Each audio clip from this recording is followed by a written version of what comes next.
The Bible says he's a king of the Jews. He's a king of Israel.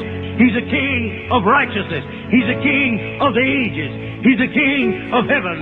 He's a king of glory. He's a king of kings, and he is the Lord of lords. Now that's my king. Do you know him? No means of measure can define his limitless love. Well, he's enduringly strong. He's entirely sincere. He's eternally steadfast. He's immortally graceful. He's imperially powerful. And he's impartially merciful. Do you know him? He's God's Son. He's a sinner's Savior. He's the centerpiece of civilization. He's unparalleled. He's unprecedented. Well, he's the loftiest idea in literature. He's the highest personality in philosophy. He's a fundamental doctrine of true theology. Do you know him? He supplies strength for the weak. He's available for the tempted and the tried. He sympathizes and he saves. He heals the sick. He cleanses the lepers. He forgives sinners. He discharges debtors. He delivers the captives.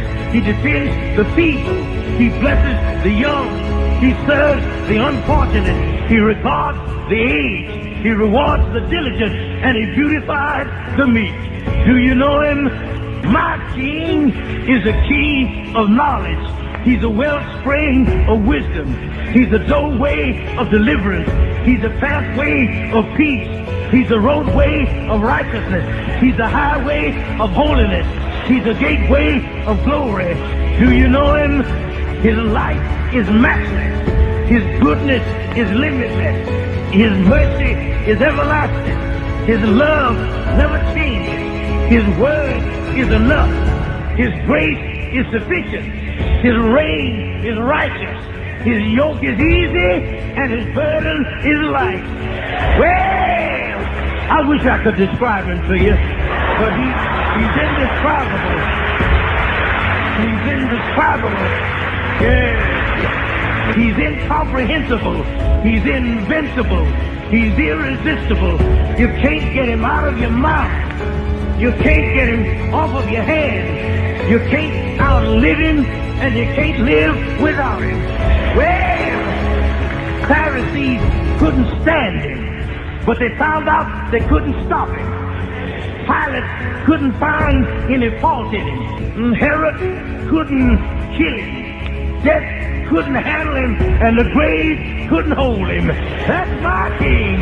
Yeah! He always has been, and he always will be.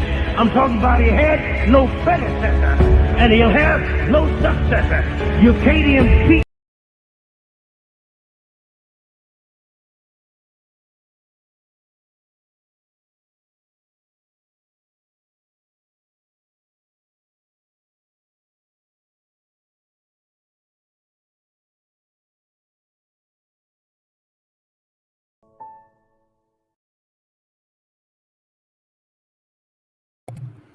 Amen. That's my king. Welcome back to Kevin's Biblical Discussions. It says I have 4 viewers. John Maddox is also doing a stream. I wasn't aware that he was going to be doing that. So I'm joined today from Sal from Evidence and Reasons. Hello, Sal. Hello. Thank you for having me on. Yeah.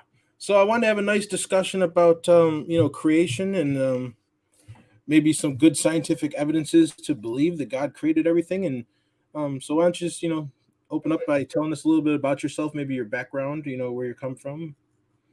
Yes, I'm a young Earth creationist. I used to be a theistic evolutionist, then became an old Earth creationist, then a young Earth creationist. So it's been a long journey, most of my life as an old Earth creationist. I'm an independent molecular biophysics researcher. I had the privilege of working for about 7.5 years for Dr. John C. Sanford, who is a retired Cornell Ivy League research professor. He used to be an atheist, became a Christian, then became a theistic evolutionist, an old Earth creationist, and now is a young Earth creationist. He is a famous genetic engineer. He invented the gene gun, which improved crop yields and helped feed starving billions. For that accomplishment, his invention is in the Smithsonian National Museum of American History. So I've been yes, to be of service to him. I'm, as far as I know, as far as the YouTube creationist, that is in the YouTube sphere, I may be one of the few, if only, that have published in secular peer review, and particularly in one Springer Nature reference work that is actually critical of evolutionary theory, and it's on university library shelves now. So I've shared that on my channel. I was also, God answered a prayer miraculously.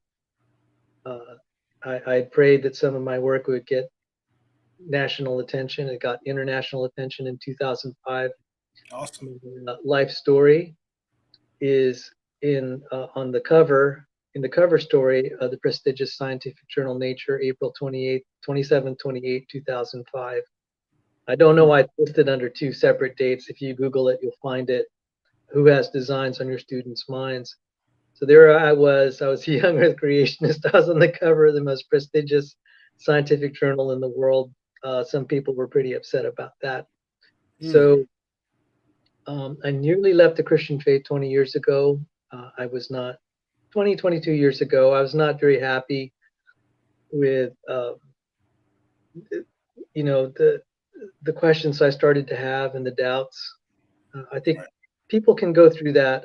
My dad was dying. I was praying, and he didn't get healed. And I said, Lord, am I just praying to a brick wall? It'd be kind of comforting to hear you speak audibly or work a miracle. I think that'd be reassuring. And on some level, I really didn't have I had not much reason to cry and complain, because he has answered prayers, and I have seen God's hand.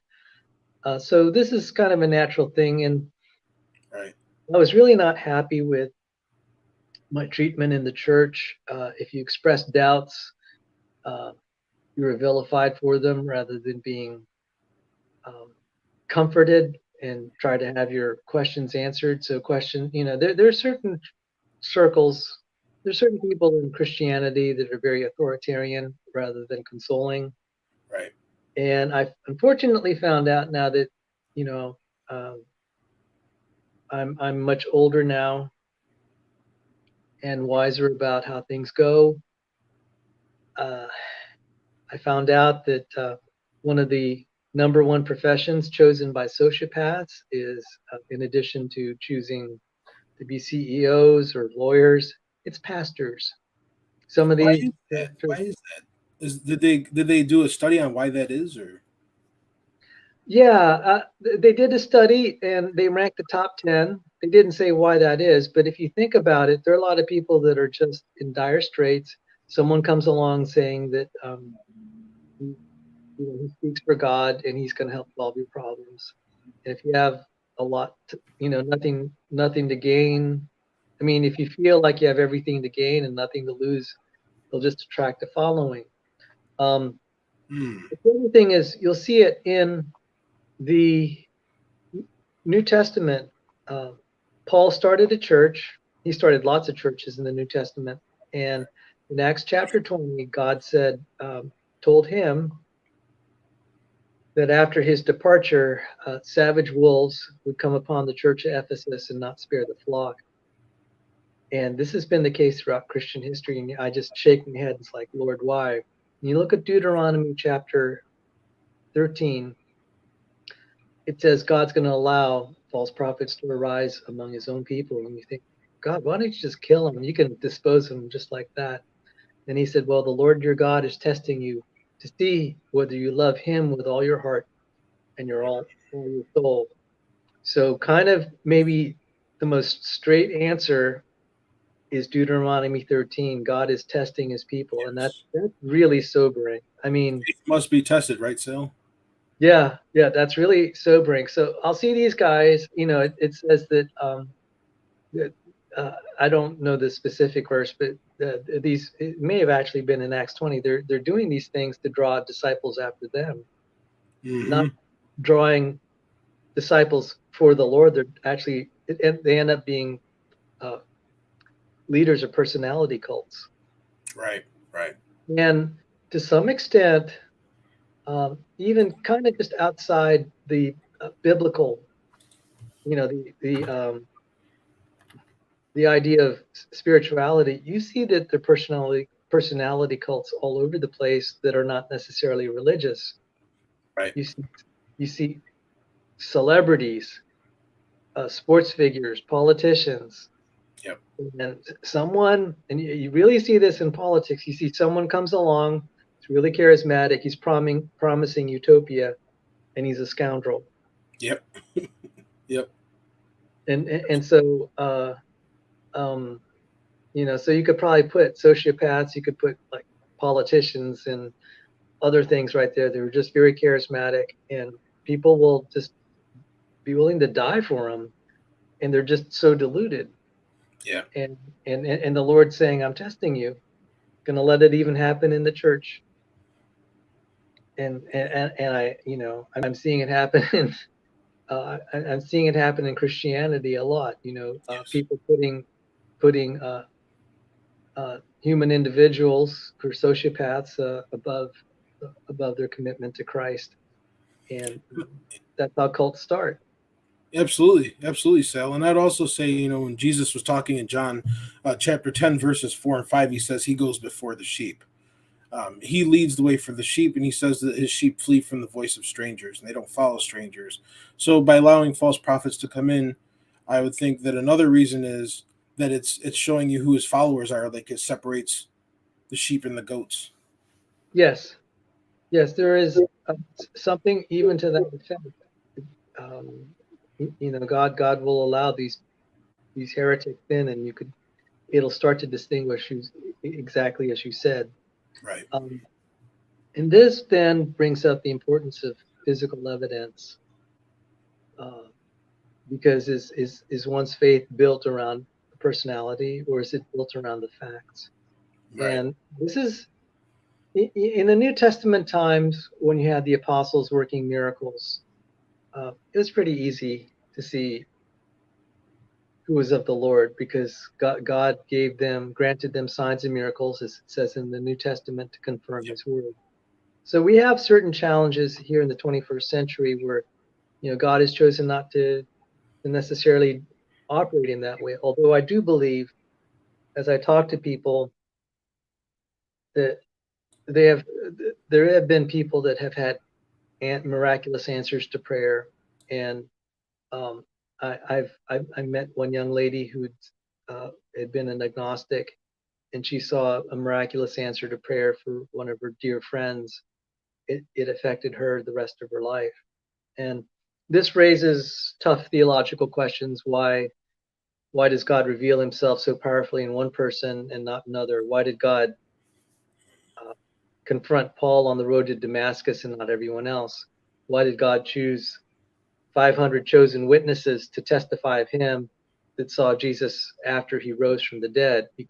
Jesus could have chosen to just walk right into the Sanhedrin and said, "Hey guys, crucified me, I'm back."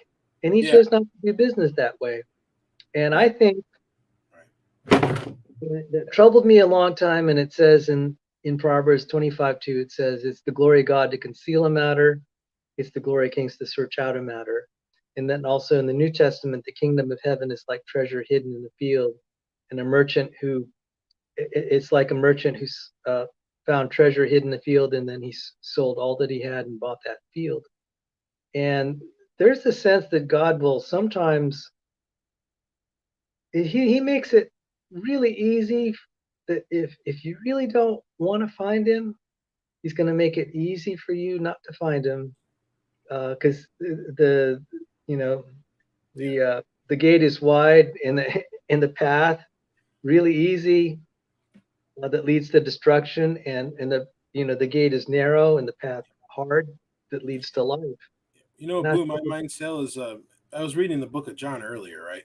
And when Jesus took the few loaves and the fishes and He started feeding the great multitudes, After they had seen that, right, they had baskets and baskets full of leftovers, and they were questioning him about being Messiah and say, Lord, what sign will you show us? And it's like, I'm thinking, like, you guys, you just saw him take a few loaves of bread and some fish and was able to feed a great multitude, and you had leftovers. Is that not a sign? That's how blind some people are. It's crazy to me. So it's like, no matter what you show some people will always refuse to believe, and that's just reality, right? And I thought about it, and that's exactly right. And some of them, and I was naive enough, like say 3 or 4 years ago, to believe that they would, be reasonable. And some, then I just posted when I was seeing how I was dealing with, my interactions with them. I said, all right, if you had all the evidence that would prove to you that the Christian God is who he says he is, would you serve him? And they said, no, they'd rather go to hell. And I'm like, oh, whoa. Yeah. And then the more that I asked it, the more that I got responses like that. I'm like, oh, so at least you kind of settled it for me, what's really in play. Yeah. And you're at least honest, intellectually honest enough to say what the score really is. So then I began to get it. And so what does this whole thing about science have to do all about this? Okay, so on the one side, I'm being attacked by atheists. On the other side, by these pastors that are not very wholesome. And then I'm meeting all these Christians that really are very authoritarian and self-righteous. Yeah. They're not interested, some of them, many of them, in actually seeing you have your tough questions answered. They're very interested in trying to demonstrate that you're beneath them, that they're superior. And that's really scary. And it's only now in retrospect I'm discerning it. There's a very evil self-righteousness about it. And it's like, that's how a lot of the churches in the USA that I've been exposed to are run. And if that's representative of what's happening in the nation, it's like, no wonder we're losing so many of the young. You never really were caring about the truth in the first place. And I'm seeing more and more churches around the nation. I used to have a Baptist church in my old apartment where I used to live. They were right up the road. If you checked out their doctrinal statements on their website, they don't take any hold on any particular doctrine. They just welcome everyone to come fellowship. And it's like, well, what's the point? You don't stand for anything. But they made sure they included we are trans friendly and all this stuff. But it's like you so you don't stand for anything. So it's not a church. And I feel like this is part of the great falling away, or at least the start of it, where many will depart from the faith. Well, one thing is persecution does have a nice way of cleaning out the church. Yeah. And I mean, that's kind of hard to swallow, because I think, like a lot of, it's in our psyche to want happily ever after, and if not for ourselves, for certainly our loved ones and family, we don't like see them being persecuted. I mean, I really feel for the Christian martyrs around the world, and they have families they need to take care of, and they know if they sign up their children and loved ones to the Christian faith, it's persecution. Right. And yeah, I'm sorry I had to start out so negatively about Christian culture, or the culture that represents itself to be Christian, and you find out it's false. That's why a lot of people have left. So how did this lead to science? Well, I'm writing a book, and God can lead someone back to faith in all sorts of ways. If you actually, I've done a study on how people were answered, how the apostles shared their faith, and there's actually no one size fits all. If you look at, like, I think it's Acts chapter 2, verse 22, how Peter tried to share the faith versus Paul on Mars Hill in Acts 17. And you could take all the different Acts is just very powerful. You could see a variety of ways that the gospel was shared. It's essentially, the same message about believing Christ rose from the dead. Well, they had a different culture at the time as well, because in Acts chapter 2, when Peter was preaching, they were primarily Jews. These were people that acknowledged that Yahweh was Yahweh.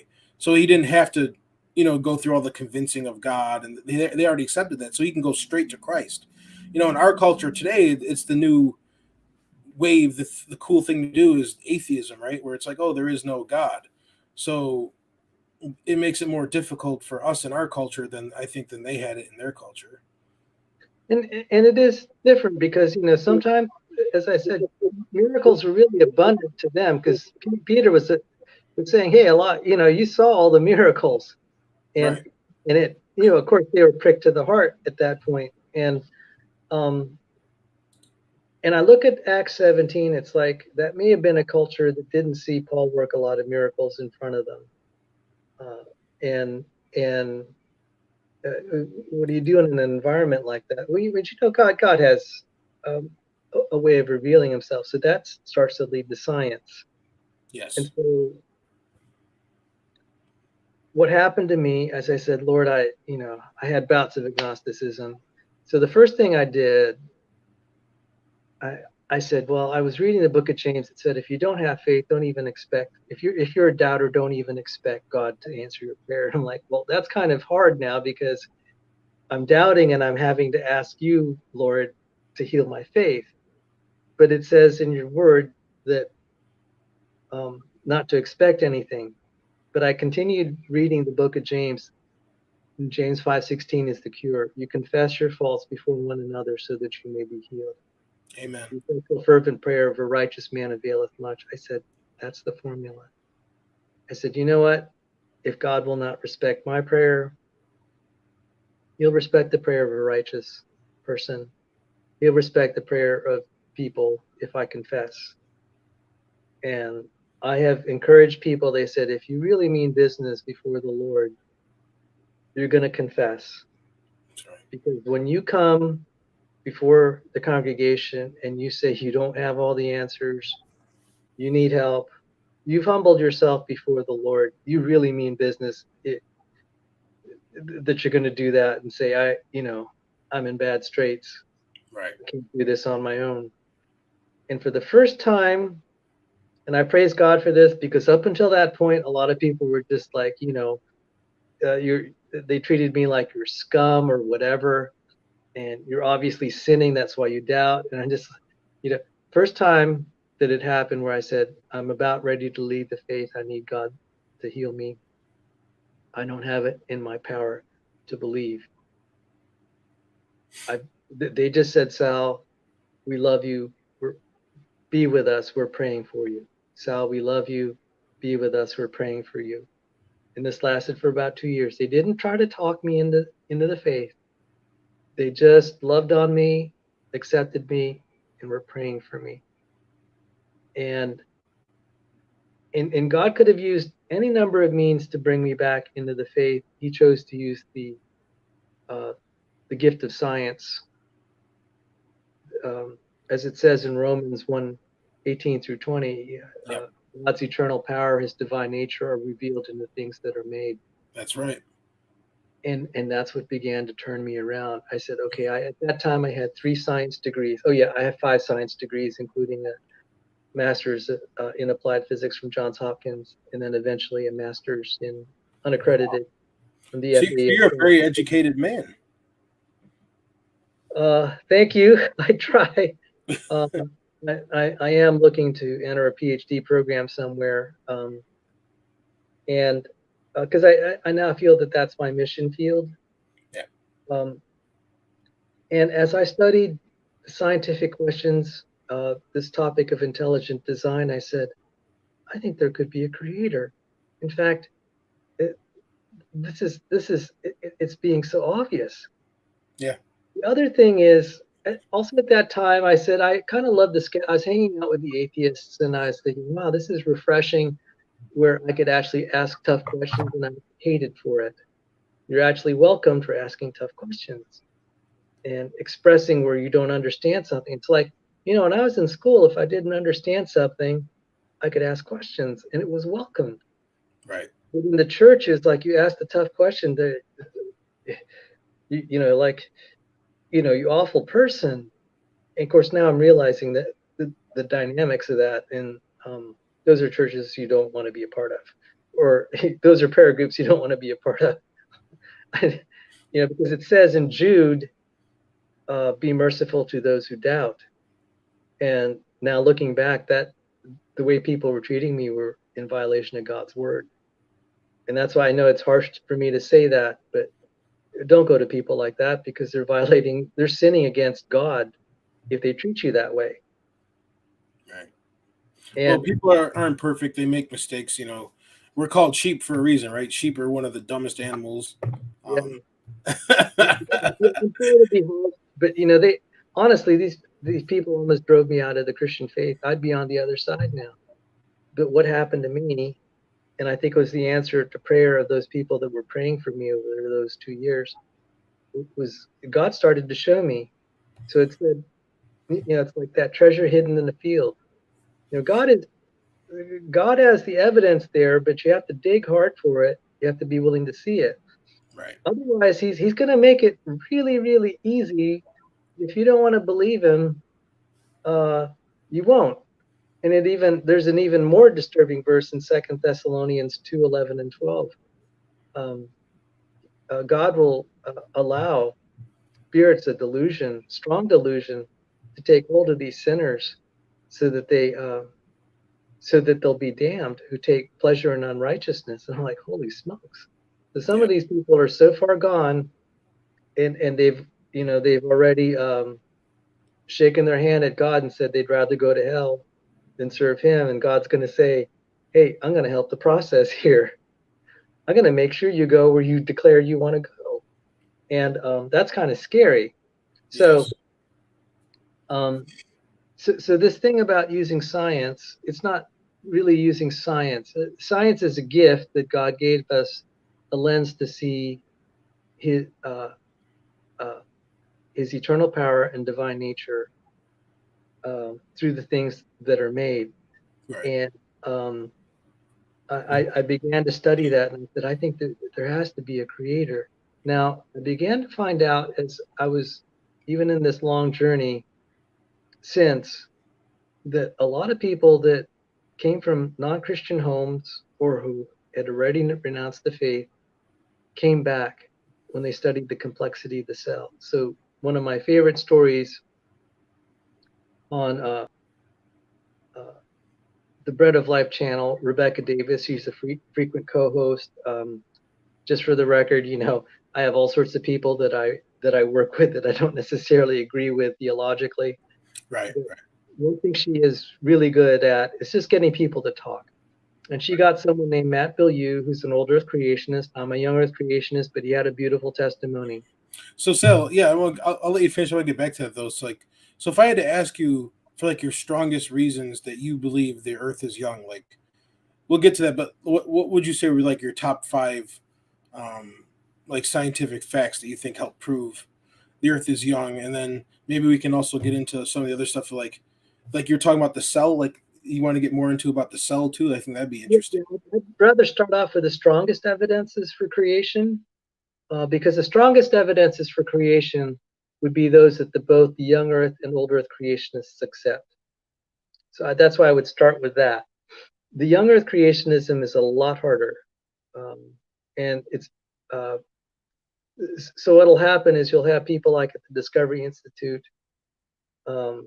agree with the Institute of Creation Research. So a lot of people in the Discovery Institute are old Earth creationists, or even some of them believe in universal common ancestry, which is very much a major claim of evolutionary theory, but they'll believe God had to do something to make it happen. And so I began with the complexity of the cell. Then we can get to the young Earth arguments. But so for the complexity of cell, so I was talking about Matt Bilyeu, who was interviewed on Rebecca Davis's channel, and he's an old Earth creationist, and he said, well, he was raised in a Christian home, and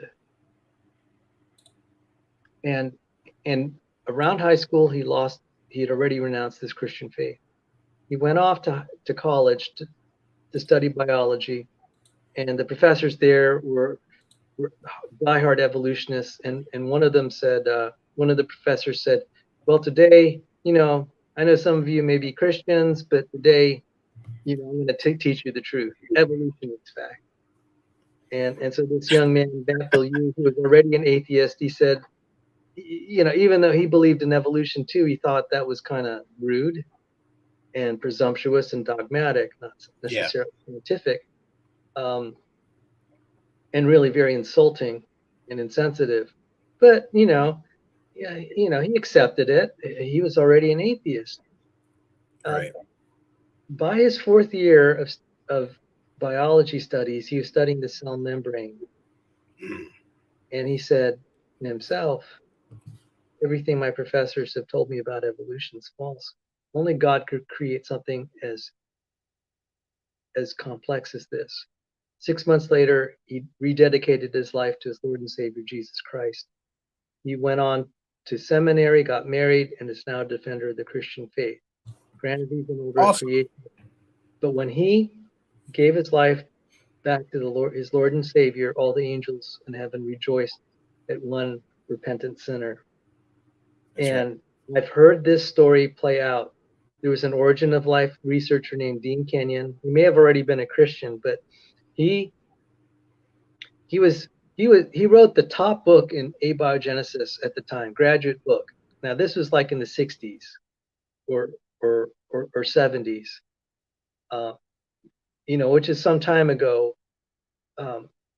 And we didn't know as much as we know now about the complexity of the cell.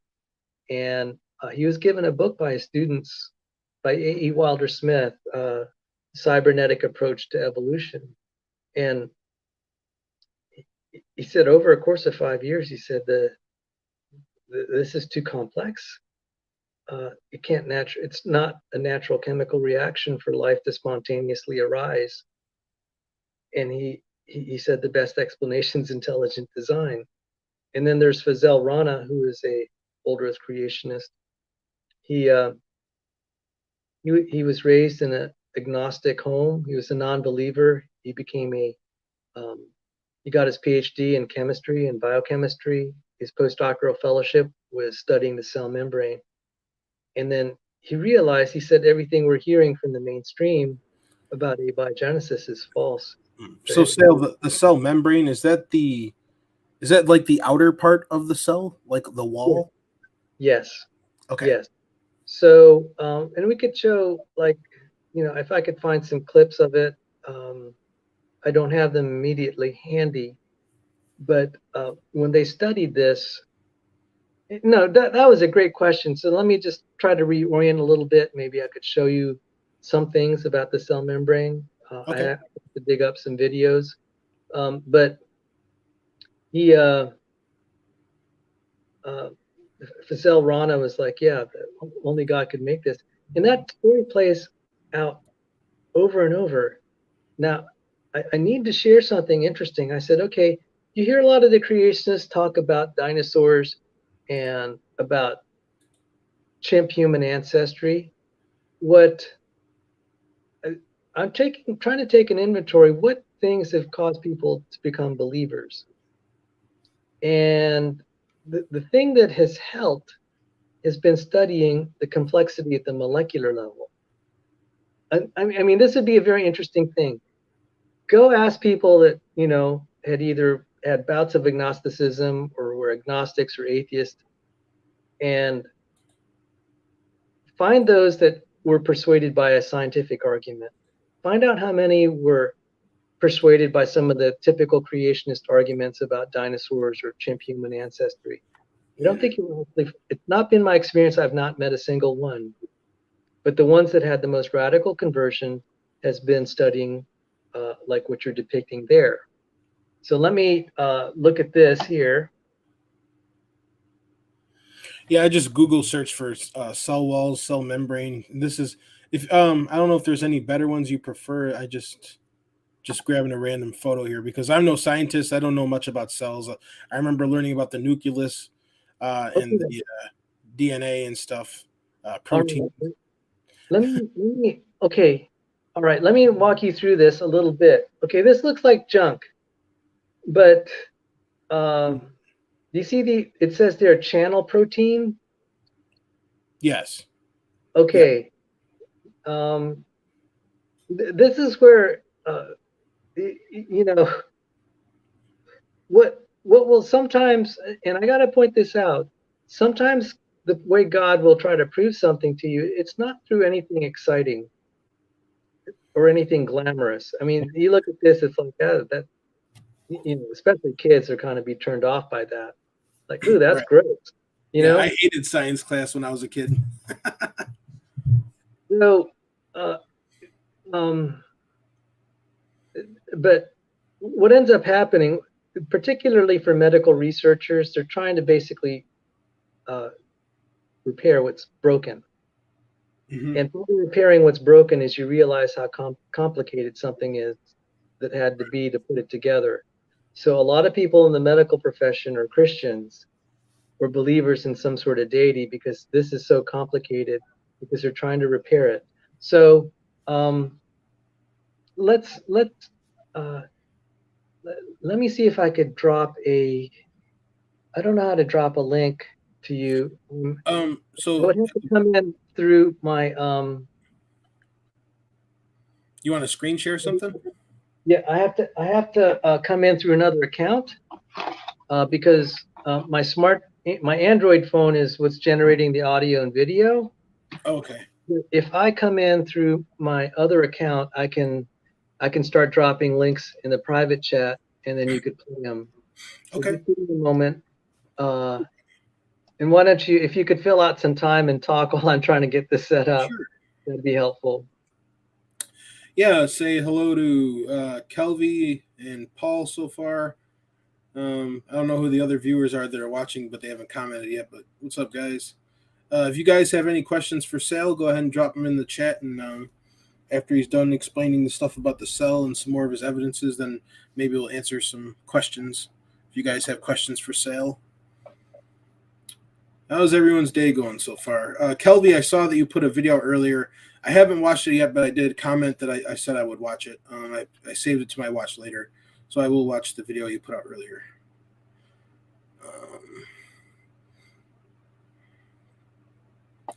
What's this? In the nucleus arc, 2 DNA strands, 2 commandment tablets. I don't understand what you're talking about, Kelvy.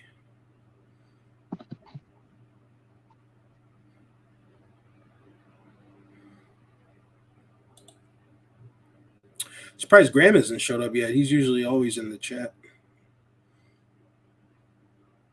Right, you'll see another login, and that's me. You actually don't have to bring that other guy in to the stream. Okay. What will happen is when I share my screen or I drop things in the private chat, they'll be accessible to you. But Yes. we don't have to crowd the screen with another. Okay, so you'll see it under Sal KW. So Yep. now let me try to get some. Your computer might actually be higher performance than me.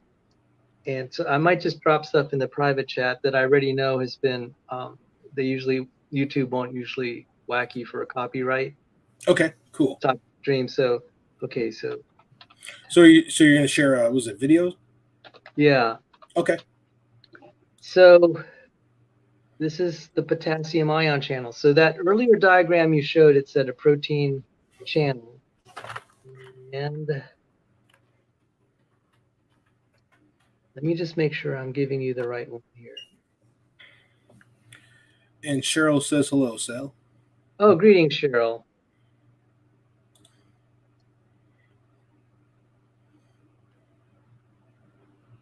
Okay, so this is just 2 minutes. And I'm going to drop it in the private chat. Okay. If you could play it for the audience. This is, okay, so how do I know that this is good? I've challenged evolutionists to explain the origin of this in terms of, slow gradual processes. Yeah. I don't get a lot of challenges. I don't get a lot of, they may cite papers that say this is how it evolved. And I say, well, that's just an assertion. Why don't you give a mechanical description of what came first and why it came first and how the cell was able to be alive when it didn't exist? Because if the cell's instantly dead, without it, it's not going to evolve. And so I look at certain things like that. So the potassium ion channel is probably one of those. And if it's not, I can find another one called the topoisomerase. So this is a membrane protein, and I dropped it in the private chat if you want to play it. It's only 2 minutes Yes. long.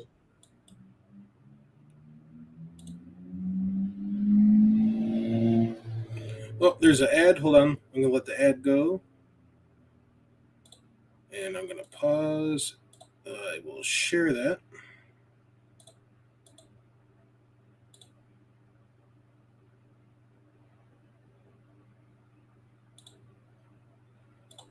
Okay. All right, so I'll let this play. And Sal, did you need to interject at all while it's playing, or did you want me to just let it play? Okay, let me just interject right now. Your nervous system will not work without potassium ion channel. Okay, so you're virtually dead without this. So we can roll it. Okay. The bacterial potassium channel is a multi-pass transmembrane protein in the plasma membrane.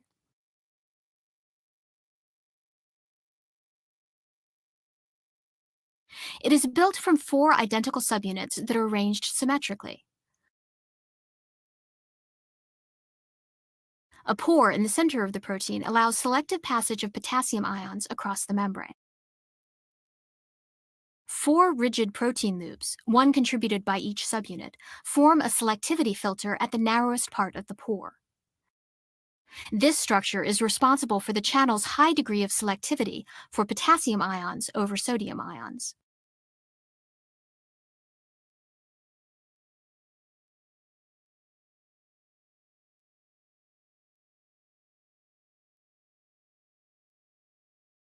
In this selectivity filter, carbonyl groups line the walls of the pore.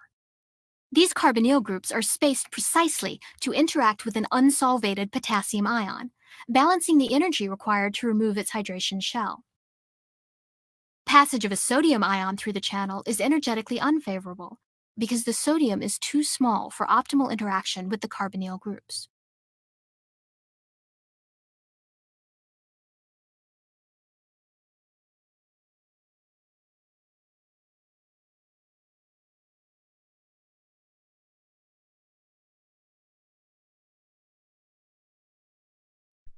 That was it.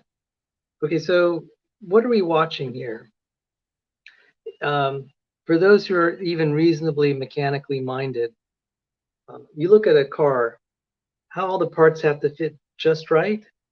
Okay, so even like a nut and a bolt, if the nut's too small, that bolt's not going to fit in it. If it's too big, it's not going to connect. It's too loose. Right. It has to be just right. And potassium ion, it's like it's easy to make something that fits just right. It's like, yeah, right. Try making a nut and a bolt without the manufacturing process to get the threads just right. At the atomic level, inside the cell, the precision fit is on the order of fractional atomic radii. We are not able to build anything that precise. This illustrates why most random mutations are going to be damaging to the cell. Because everything fits. And I can't, I get a little mad at some creationists that it's like, please study a little bit of this more carefully. You're just citing all these studies. You could just appeal to simple geometry. And that's what I'm doing now. You'll begin to understand why most random mutations will break things, because it just breaks the geometry. So this is just like going to a car, and you're randomly going to change the geometry of the parts. Okay. So Kelvin Quayle in the chat has a question for you, Sal. He says, so is this about internal cell communication in the cells? Think like we do? Okay, so what we saw was the bacterial potassium ion channel, and eukaryotic organisms like humans, who are not bacteria obviously, have potassium ion channels too. And in like our nerve cells, the potassium ion channel is important for communication between cells. Now, the bacteria uses the potassium ion channel for other things. So it is a communication. Now, internal communication is also done in the cell, and I could show you one of those. And I there's, I don't know if you heard of Jackson Wheat. I have not. Okay, he's an evolutionist I had a discussion with, and he said some unflattering things about me in his book with James Downard. And I could say some unflattering things about his views. I was trying to point out the difficulty of kind of the internal communication. Really, it's internal transport inside a eukaryotic cell. And I was saying, how did that evolve? He said, oh, things just kind of leaked in and out. I just wanted to say, dude, you need to go study cellular biology. This doesn't work. So can you show a picture of a eukaryotic cell? Just EUKARY, eukaryotic. Why don't I get you a picture? Hang on, since I could do the private chat. Give me one moment. Eukaryotic cell. Hang on, I'm going to get you a picture here. I think I found some. I can, yeah, I'll share this. I'm not 100% sure what I'm looking at, but so here, is this what you're talking about? Yeah, one of them will say eukaryotic, the other is prokaryotic. So look at one that says, let me see if I could drop a link in the private chat for you. Okay, no problem. And this is devastating for evolution. And I keep trying to tell the creationists, start studying at the cell. Why am I going to the cell level? Because this is where I never lose when I argue this.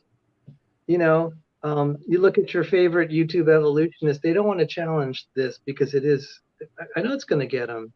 So this is kind of what's, they know if they debate me, this is where I'm going to go, and they're not going to have an easy time. So we have this, a bacteria have the architecture on the left, the prokaryotic architecture. And I'm sorry for the technical terms, but this is going to be science. It's going to be boring, but it's factual. What do we know about facts? They tend to be boring, right? Well, I mean, it depends, right? Some people are more interested, but yeah, I think this is important. I don't care if it's boring or not. So exactly. See, the road to sometimes, one of my favorite passages in the Bible, probably my favorite passage, is Luke chapter 3, the genealogy of Jesus. And I remember when I was going through my doubts, I said, Lord, this is so boring. It all reads like a long list of facts. And I heard myself say that. I'm just like, oh my goodness. If this reads like a long list of facts, then the Bible's factual. It's real. It may not, there might be passages like that that are unexciting, but this is telling you it's true. And I'm like, wow. That started to bring healing to my faith. I said, this isn't an emotional thing. This is factual. So let's look at this here. And it says there, I don't know if you can read, it says nucleus. I don't know if you could zoom in to the eukaryotic cell. It says nucleus. See if you could zoom in. So kind of in the center there is kind of, it's a compartmentalized layer, and they call it a lipid bilayer, but that's really just kind of the packaging, the outer packaging. And that outer layer has, scroll to the right a little bit if you can. If you go down, there's a scroll bar there. You see the scroll bar at the very, and just go to the right and then a little up. See, it says nucleus and nucleolus. So you see that it's kind of like, it's actually kind of almost like a cell within a cell. It has a membrane in it, and stuff has to go in and out in a very controlled fashion. And so why don't I give you, so just bear that in mind. And now let me see if I could find one.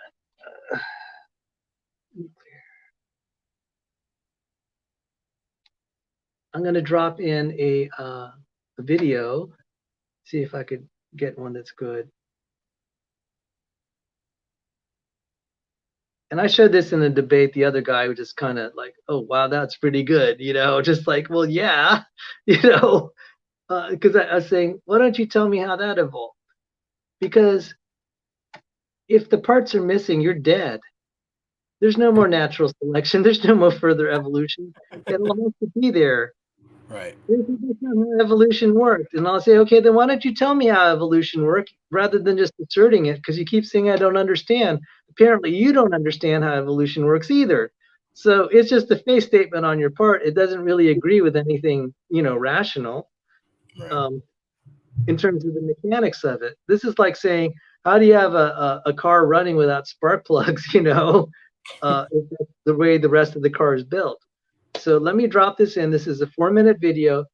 Okay. So it's going to describe how things go in and out of that nucleus. So you can see the nucleus is there. There's stuff inside the nucleus, and then there's stuff outside. It needs to be a flow in and out in a controlled fashion to allow this. So this is a 4-minute video. And this also shows the difficulty of building membranes because you have to have a means of controlling things going in and out. And this is only just kind of a gross simplification. As complex as this looks, it's pretty complicated. All right, I will play it.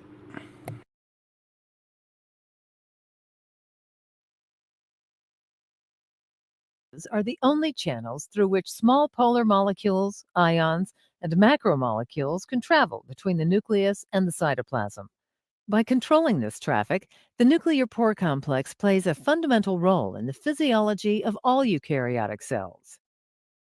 Most proteins and RNAs are too large to move through the complex by passive diffusion and must move by an active process in which appropriate proteins and RNAs are recognized and selectively transported in a specific direction. Let's consider proteins imported from the cytoplasm to the nucleus. Only a subset of proteins can enter the nucleus, and they are allowed in by virtue of having specific amino acid sequences called nuclear localization signals. Nuclear localization signals typically consist of 1 or 2 short segments of basic amino acids.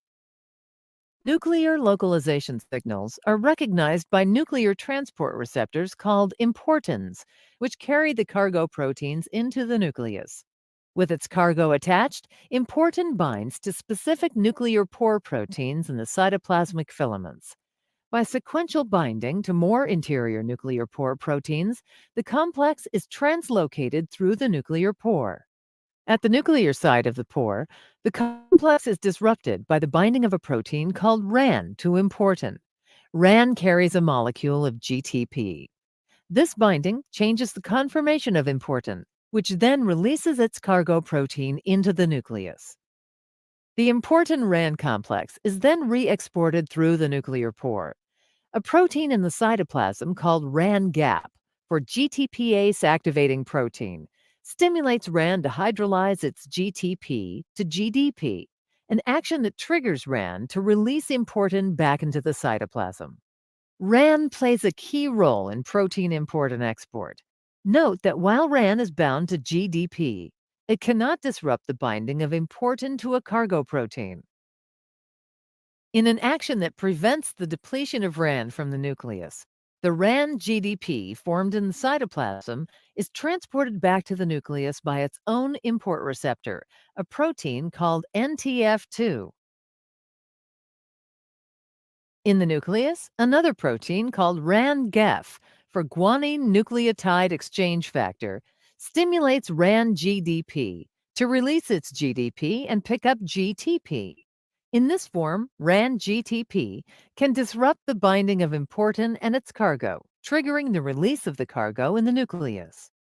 By the actions of RAN-GEF, found only in the nucleus, and RAN-GAP, found only in the cytoplasm, a steep gradient of RAN-GTP and RAN-GDP is maintained across the nuclear membrane, with RAN-GTP inside the nucleus and RAN-GDP in the cytoplasm.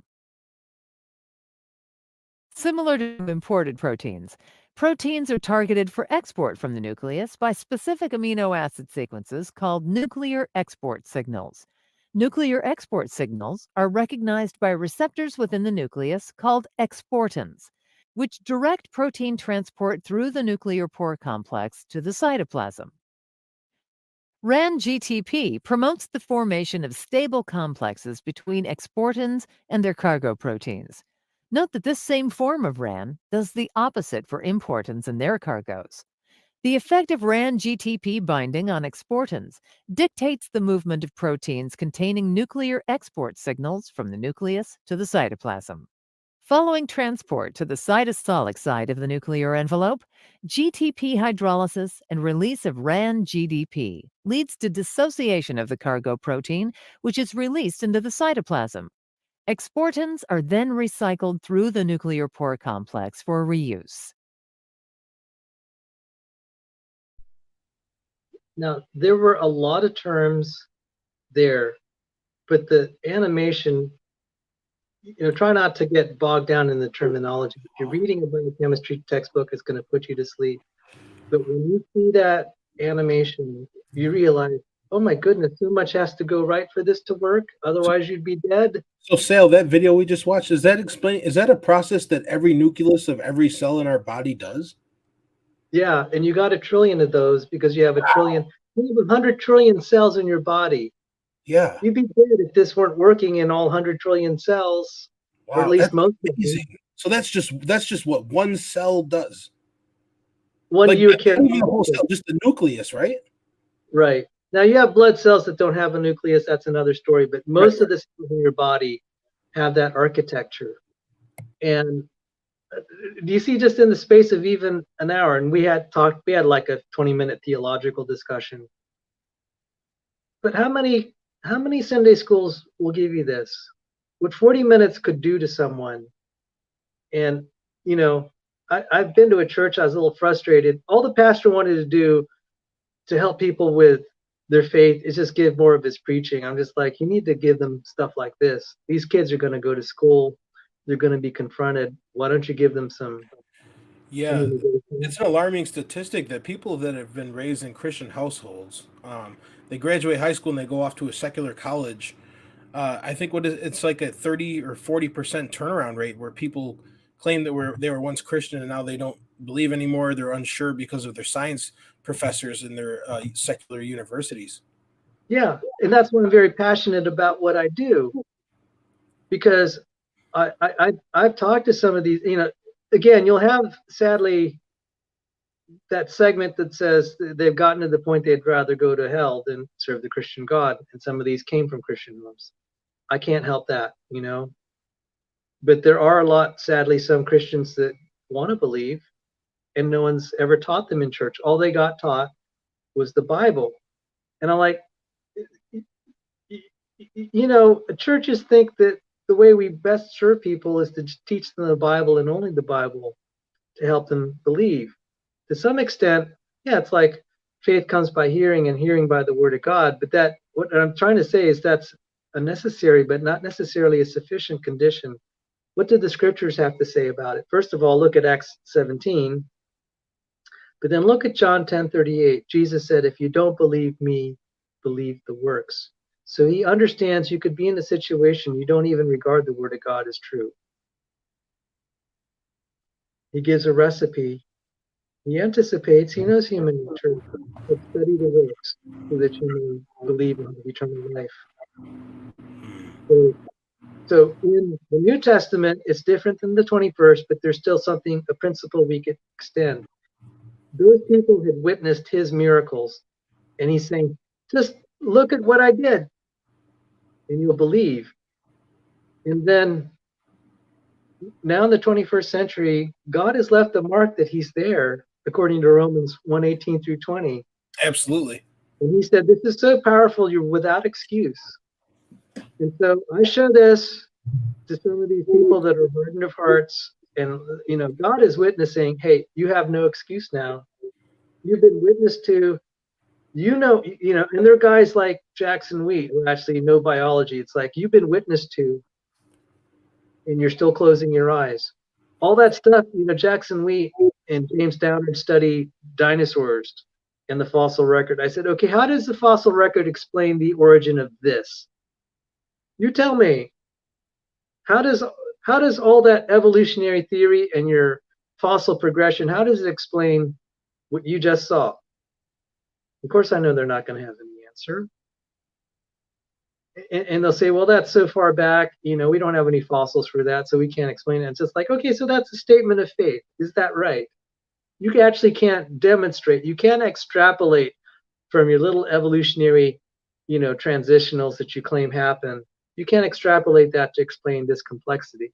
And so that's what people like Matt Bilyeu, who lost his faith in high school, went off to study biology. By his senior year, he began to study stuff like this. He said, only God could make this.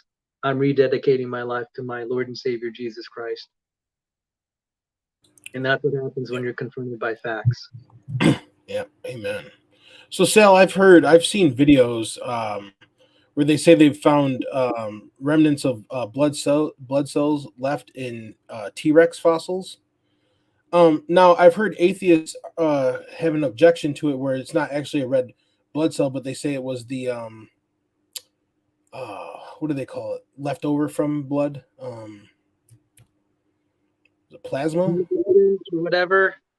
Yeah, I don't know. You know what? You asked about okay, so what I just showed is the easy argument for some level of creation. So right. The old Earth creationists, the young Earth creationists will agree here. It's like only God can make that. So I'm not trying to make this an atheist versus Christian debate.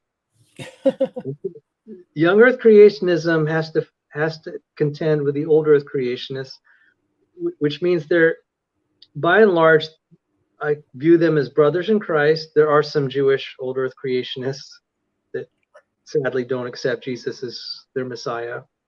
But by and large, it's not an atheist versus theist debate. It is really a question of the chronology. What is the history? And so this is a much harder nuance. And even I, as a card-carrying young Earth creationist, will say this is a harder debate. I can't present slam dunk arguments like I just presented here to criticize evolutionary theory or abiogenesis theory. It is a much harder fight. And so I just want to, and I try to warn the young, I said, don't take this lightly. Right. You may have an easy time criticizing abiogenesis. You might have you'll have an easy time showing that this can evolve, but we just saw with the nuclear import-export, it's going to be a battle. You're going to be up against people with their A game who are also Christians, and that means I take that to mean, yeah, they don't read the scriptures the same way that I do, but they have a reverence for God being a creator. And a lot of them are just speaking from their scientific conscience. And I'm like, yeah, I get that because I was an old Earth creationist. Right. So one way to understand, what I try to say is that unlike abiogenesis and evolutionary theory, they're actually credible arguments in favor of an old universe. I didn't say that they're right. Right. But it's harder. It's much harder to defeat. So you first got to respect it. So what were some of my 5 top arguments? Okay, let's just make it a little bit less of a challenge. How about just saying, is human life recent? So you read the book of Luke, chapter 3, and Matthew, chapter 1. You'd realize that a literal reading of those passages suggests that humanity is young, that we all descended from Adam and Eve, right, roughly 6,500 years ago. I mean, if it's less than 10,000 years, that's still close enough, right, for most people. Yeah. And so I worked for John Sanford, and he came up with the theory of genetic entropy. And that means with each generation, our genome's deteriorating. Right. I heard, is this something like every new generation accumulates 100 new harmful mutations? New mutations, yeah. And you saw the problem of geometry there. The reason why most mutations at best would be neutral. It's just like if you take even something simple as a nut and a bolt and you randomly mutate the geometry, it's not going to be good. You hope it just has a null, has a neutral effect, but you're not going to make it. Most random changes are going to just make it worse. You can't Yes. really, and I tried to point out, just start with a bolt. Can you evolve it in gradual steps to be a nut? Or can you take a bolt and evolve it to be all the parts of a car? And that was a talk I gave at the Creation Research Society. I said, guys, it's so obvious that there's no common descent from a single ancestral protein / gene.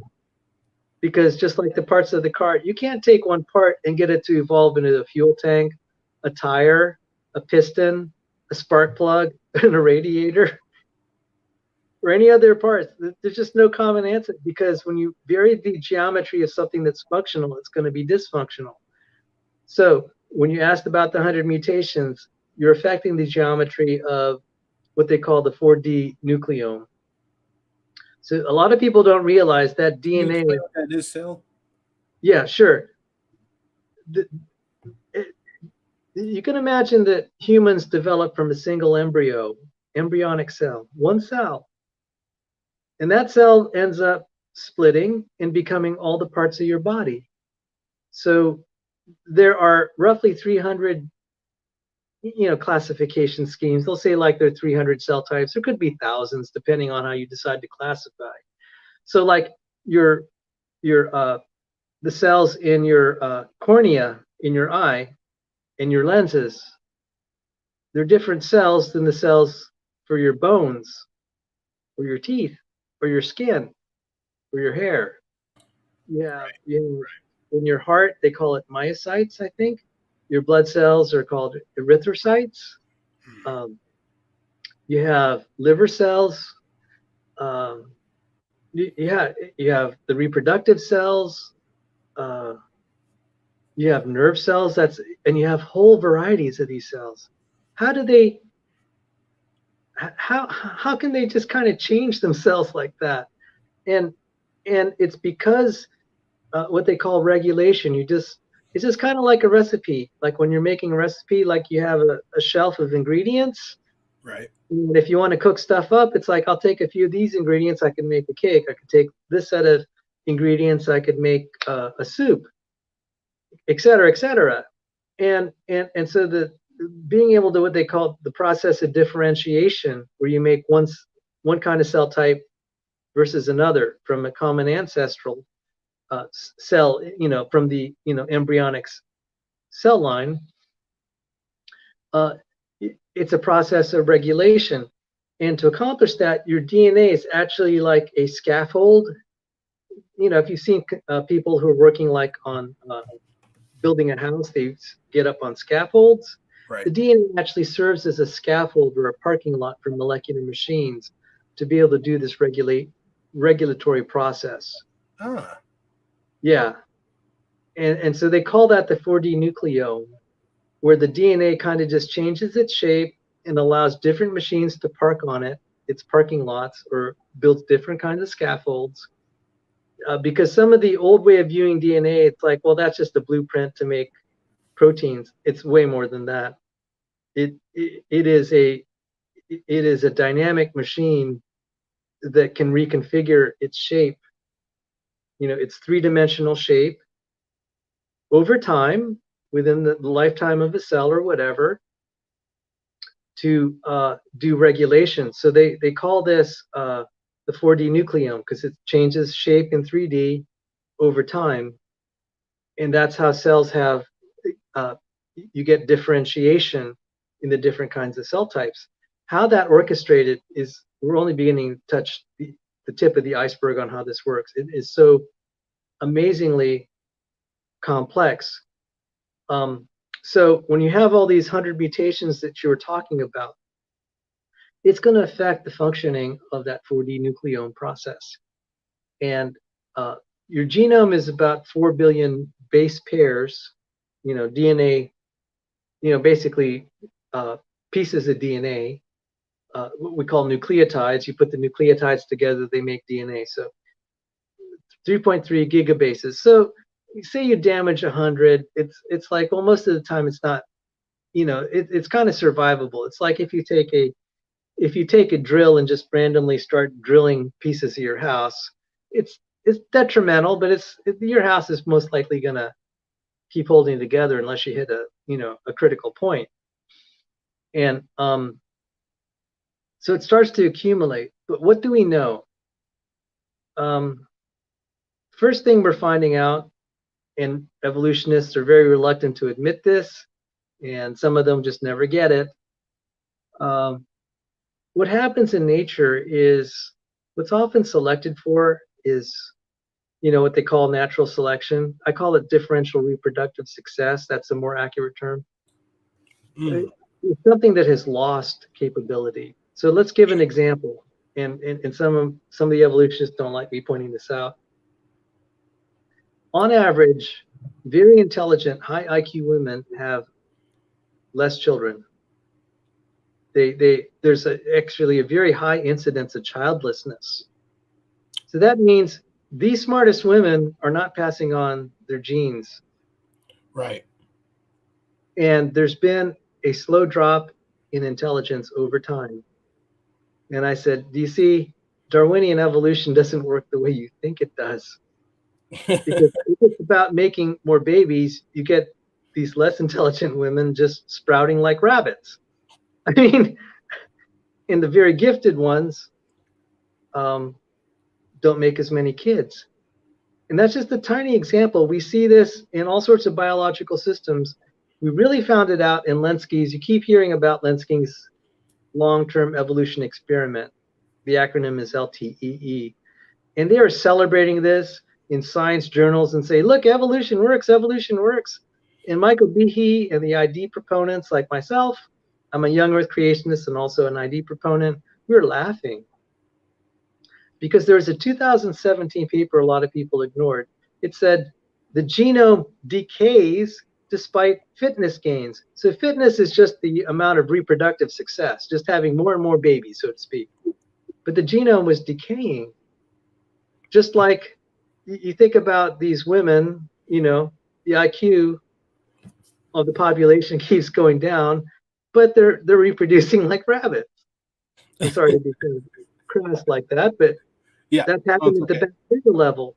And it's like you really didn't make anything substantially new. If anything, the reason this is working so well, quote unquote, in terms of reproductive success is you're damaging the genome. So why would this happen? It's just like a hitchhiker who's really loaded up and he wants to get to the top of the mountain faster. Well, he just starts dropping all his equipment and he's lighter. And that'll work well until he encounters an environmental challenge, Right. So he's basically losing versatility. So when he's dumping off his equipment, it's like, just like a car, it has a spare tire. You want to lighten the car a little bit, you dump off the spare tire. Well, particularly for like this hitchhiker, he could dump a lot of equipment. It's like, that blanket's kind of heavy. It's a warm day. I'm going to get to where I want to go faster. I'm going to dump all my winter equipment. Now I'm light. I'm moving fast. Life is great until you get cold weather. Mm-hmm. And so what we're finding is with these genomes, they adapt to their environment at the cost of losing versatility for other environments. They become so specialized in that environment. If there's an environmental change, they're toast. So it's a genetic loss of information. Absolutely. And I'm like, guys, and I could show you diagrams of what they call pangenomes, and that's kind of complex, but I'll argue with the evolutionists. I'll say, do you see how reproductive success actually works? You're losing function. And I have proof of it. And it's staring you in the face and you're ignoring it. It's like, okay, I did my job. I witnessed to you.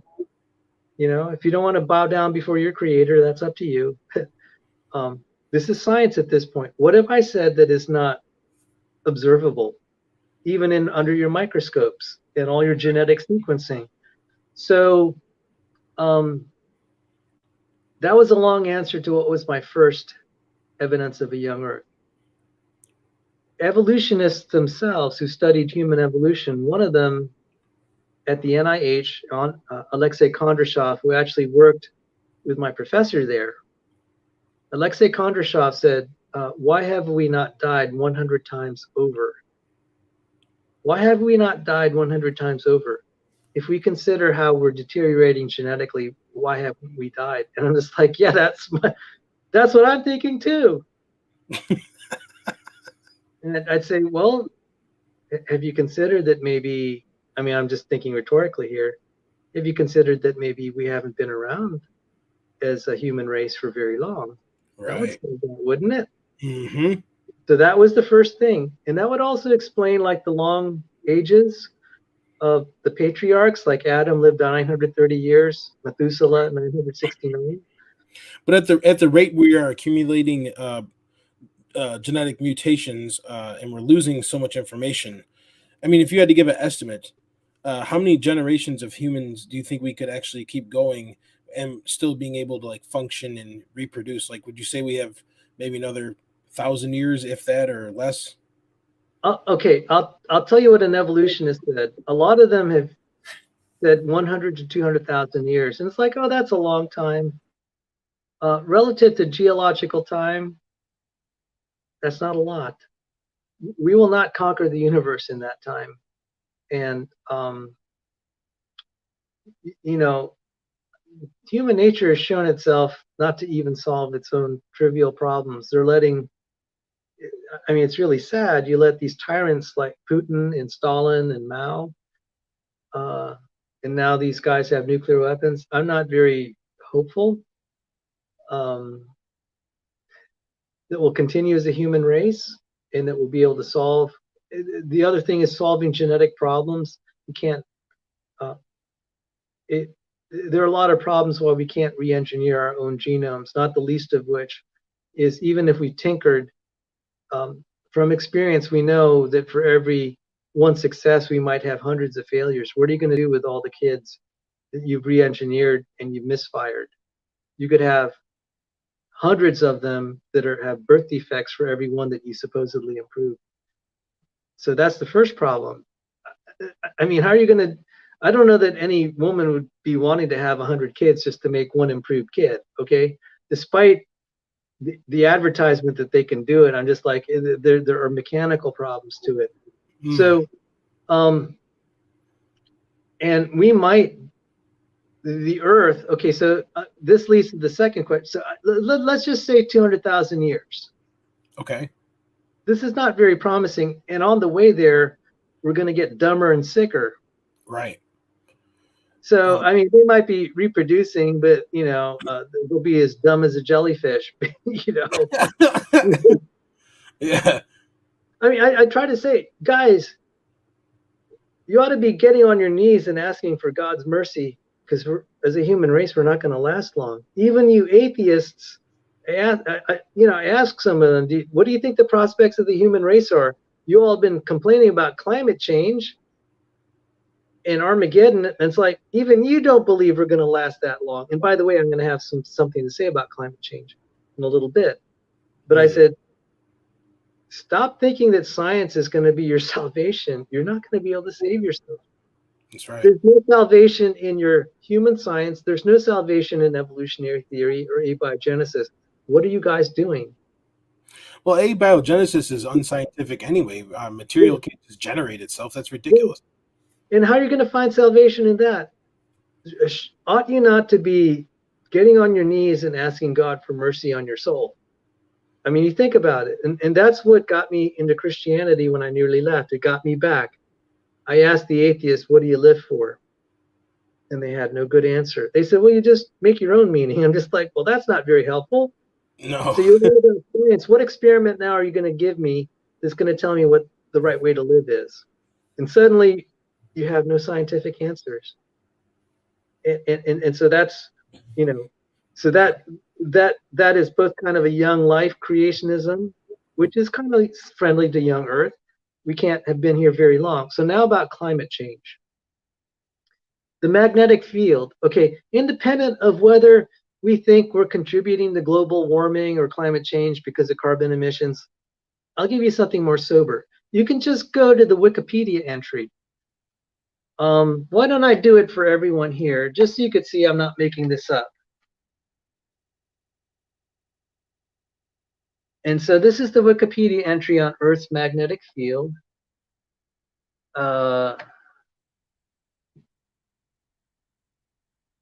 Okay, let me just make sure I got the right one. hang on.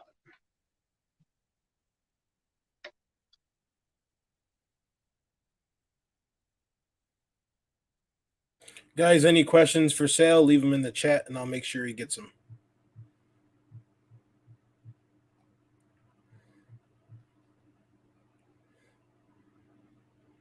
I'm trying to find something here where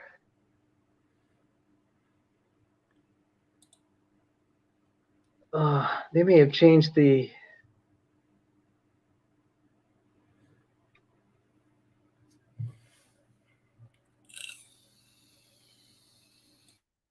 Okay, the Wikipedia entry.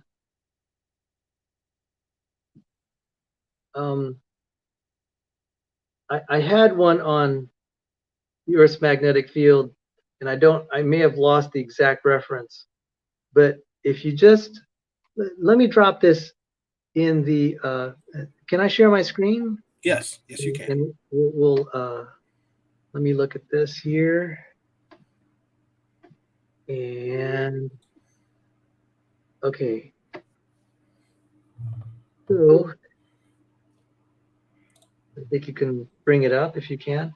So this is about the Earth's magnetic field, and the entry in Wikipedia is the Earth's magnetic field. And I'm gonna look at the word decay. The Earth's magnetic field has decreased. It's repeatedly measured since then, showing a relative decay of about 10% over the last 150 years. Let me just Google. This is going to have implications.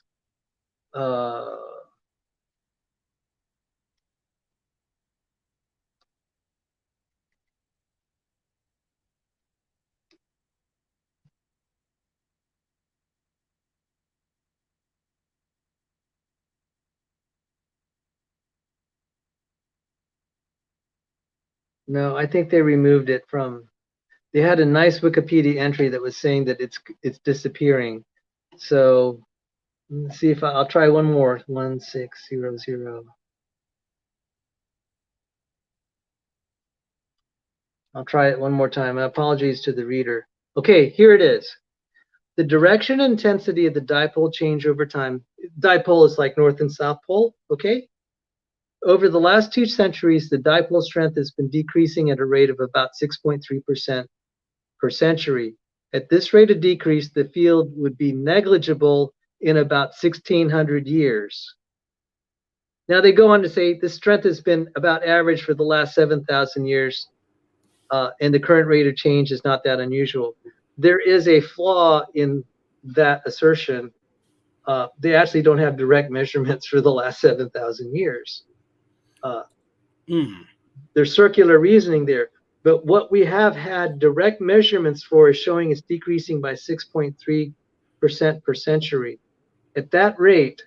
So 6.3% every 100 years. Yeah. Okay. And it's saying there'll be no magnetic field in 1600 years. It's like, you know, and they're trying to reassure us. It's like, well, we know that it's been around for 7,000 years. It's like, no, you do not know that. We didn't even start measuring it before like before the 1800s. So this is a serious problem. Right. So this is evidence for a young Earth, because you'd have to have, at that rate of decay, you'd have to have absurdly high levels of magnetism. And with that change, as it's decreased, it's really going to actually release a lot of energy. You'd have a molten Earth. And Sal, is there any way to prove that that rate of decrease has always been that number, the same, that percentage? No, okay. But I'm going to tell you what I tell people. I said, do you want a testable prediction? He said, you're all about science and observation. I said, this is a testable prediction. Right. You may not be around. I mean, I could be mean and I don't say this. I said, you could be burning in hell at this point. Right. But yeah, absolutely. In about 1600 years, civilization will know if the magnetic field is gone. The magnetic field, a little bit complicated. Gravity keeps the atmosphere on our Earth, okay, because it helps it. But if the solar wind hits it so hard, just like we can throw things at what they call escape velocity, and it's never going to come back to Earth. The solar wind can hit parts, molecules of the atmosphere so hard it just gives it escape velocity and it's gone forever.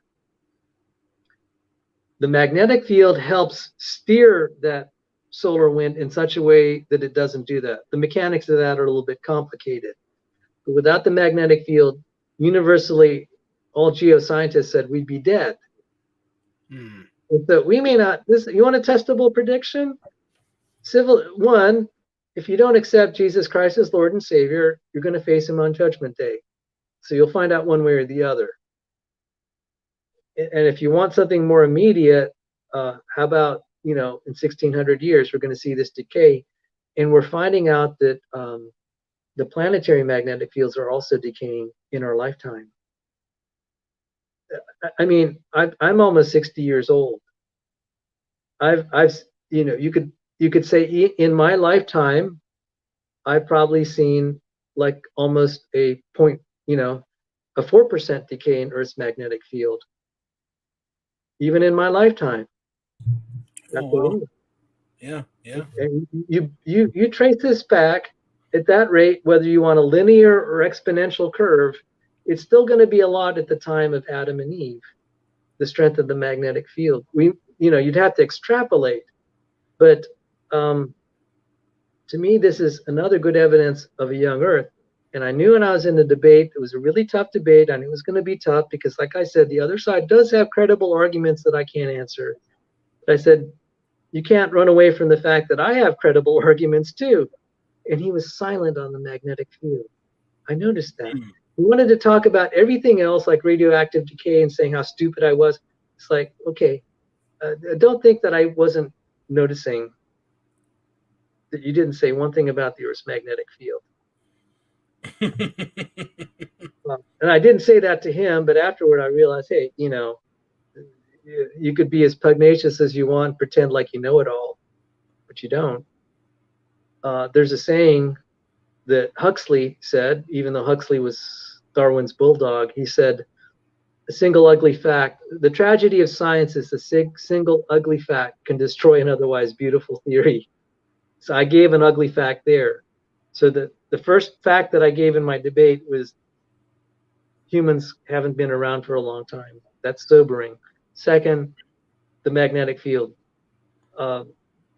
Another one is the dinosaur tissues.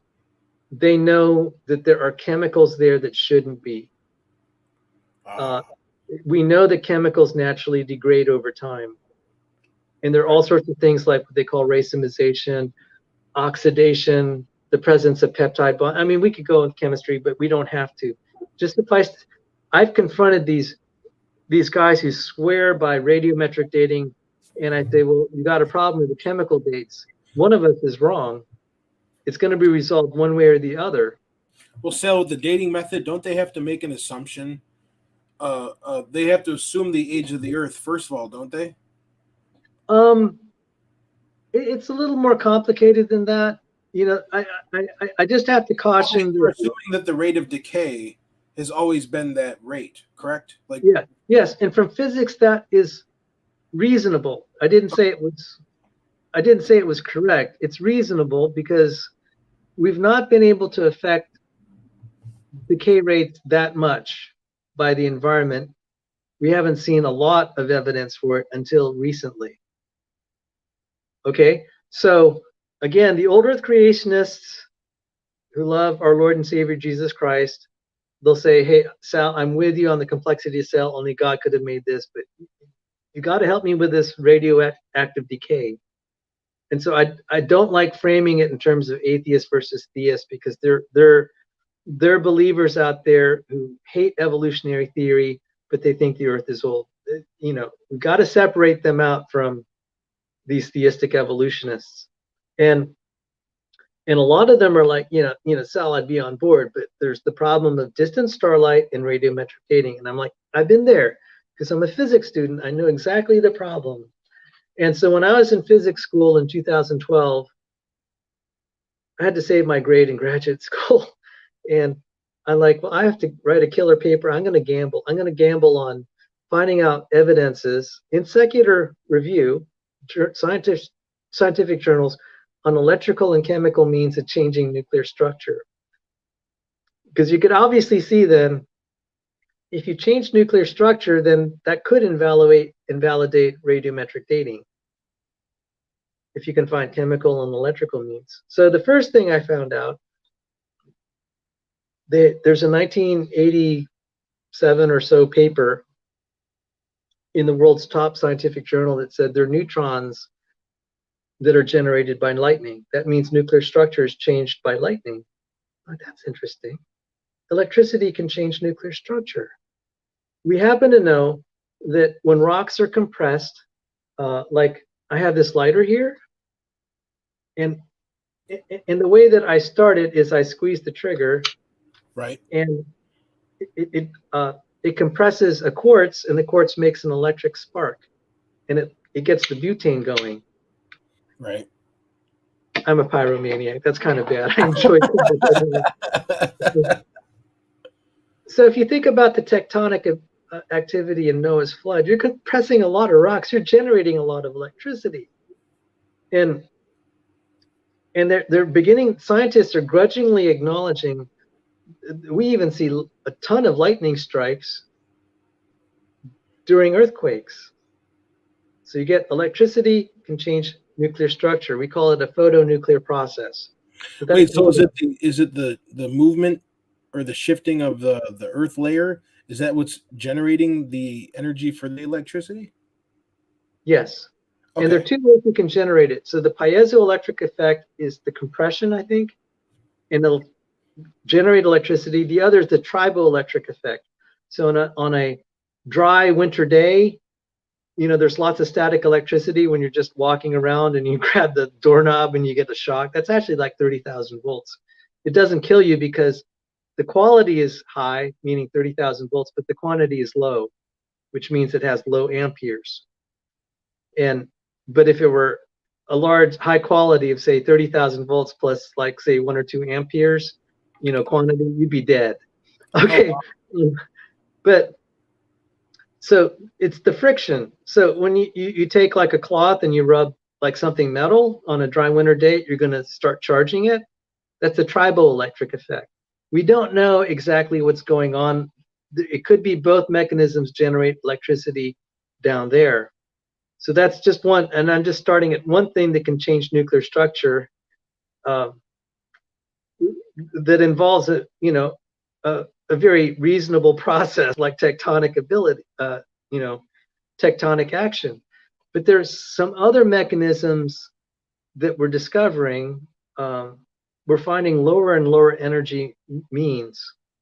And it's been a long time that they have dismissed low energy nuclear reactions, what they call cold fusion. But just bear with me a moment. I've already proven, given evidence, that you can have photonuclear processes naturally that change nuclear structure. That already starts to make it like, you can't assume that the proportionate parent and daughter products is automatically the result of radioactive decay. It could be something else that has created that. We found another process called quantum attraction.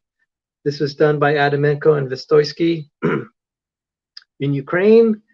And I read the paper in Russian. I had to use Google Translate to read it. It was a bear. Oh my goodness, it was painful reading. I didn't understand most of it, but the conclusion was you have these basically like lightning strikes. You can change one element to another, like alchemy. Oh, okay. And you get proportions of parent and daughter products that look old right from the start. Oh. Transmuted. Yeah, this is a big deal. So the photonuclear process, then this quantum attraction with high electricity. But I said, let's see if we can make this even lower. And the reason we have like these hydrogen bombs that have to be initiated with very high temperatures using a fission bomb, kind of like the Hiroshima bomb, it's a fission bomb. It generates a lot of heat, and then that's directed to make a hydrogen bomb. You set one of those off inside a hydrogen bomb. The hydrogen bomb will focus all that energy into, like, I think deuterium or something.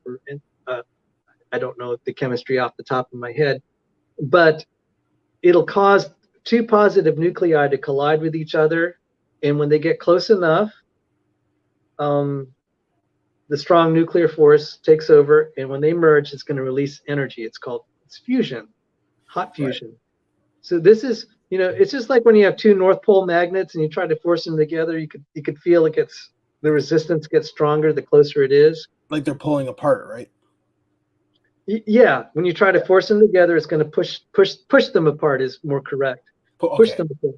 So likewise, the electrostatic force, not magnetic forces, electrostatic force, a positive nuclei has to be overcome. And the only way we've generally known how to do that is to just heat the system up real high and hope that before it blows apart, you get enough of them to collide with each other, and you can release that. You get basically a hydrogen bomb. It's uncontrolled fusion.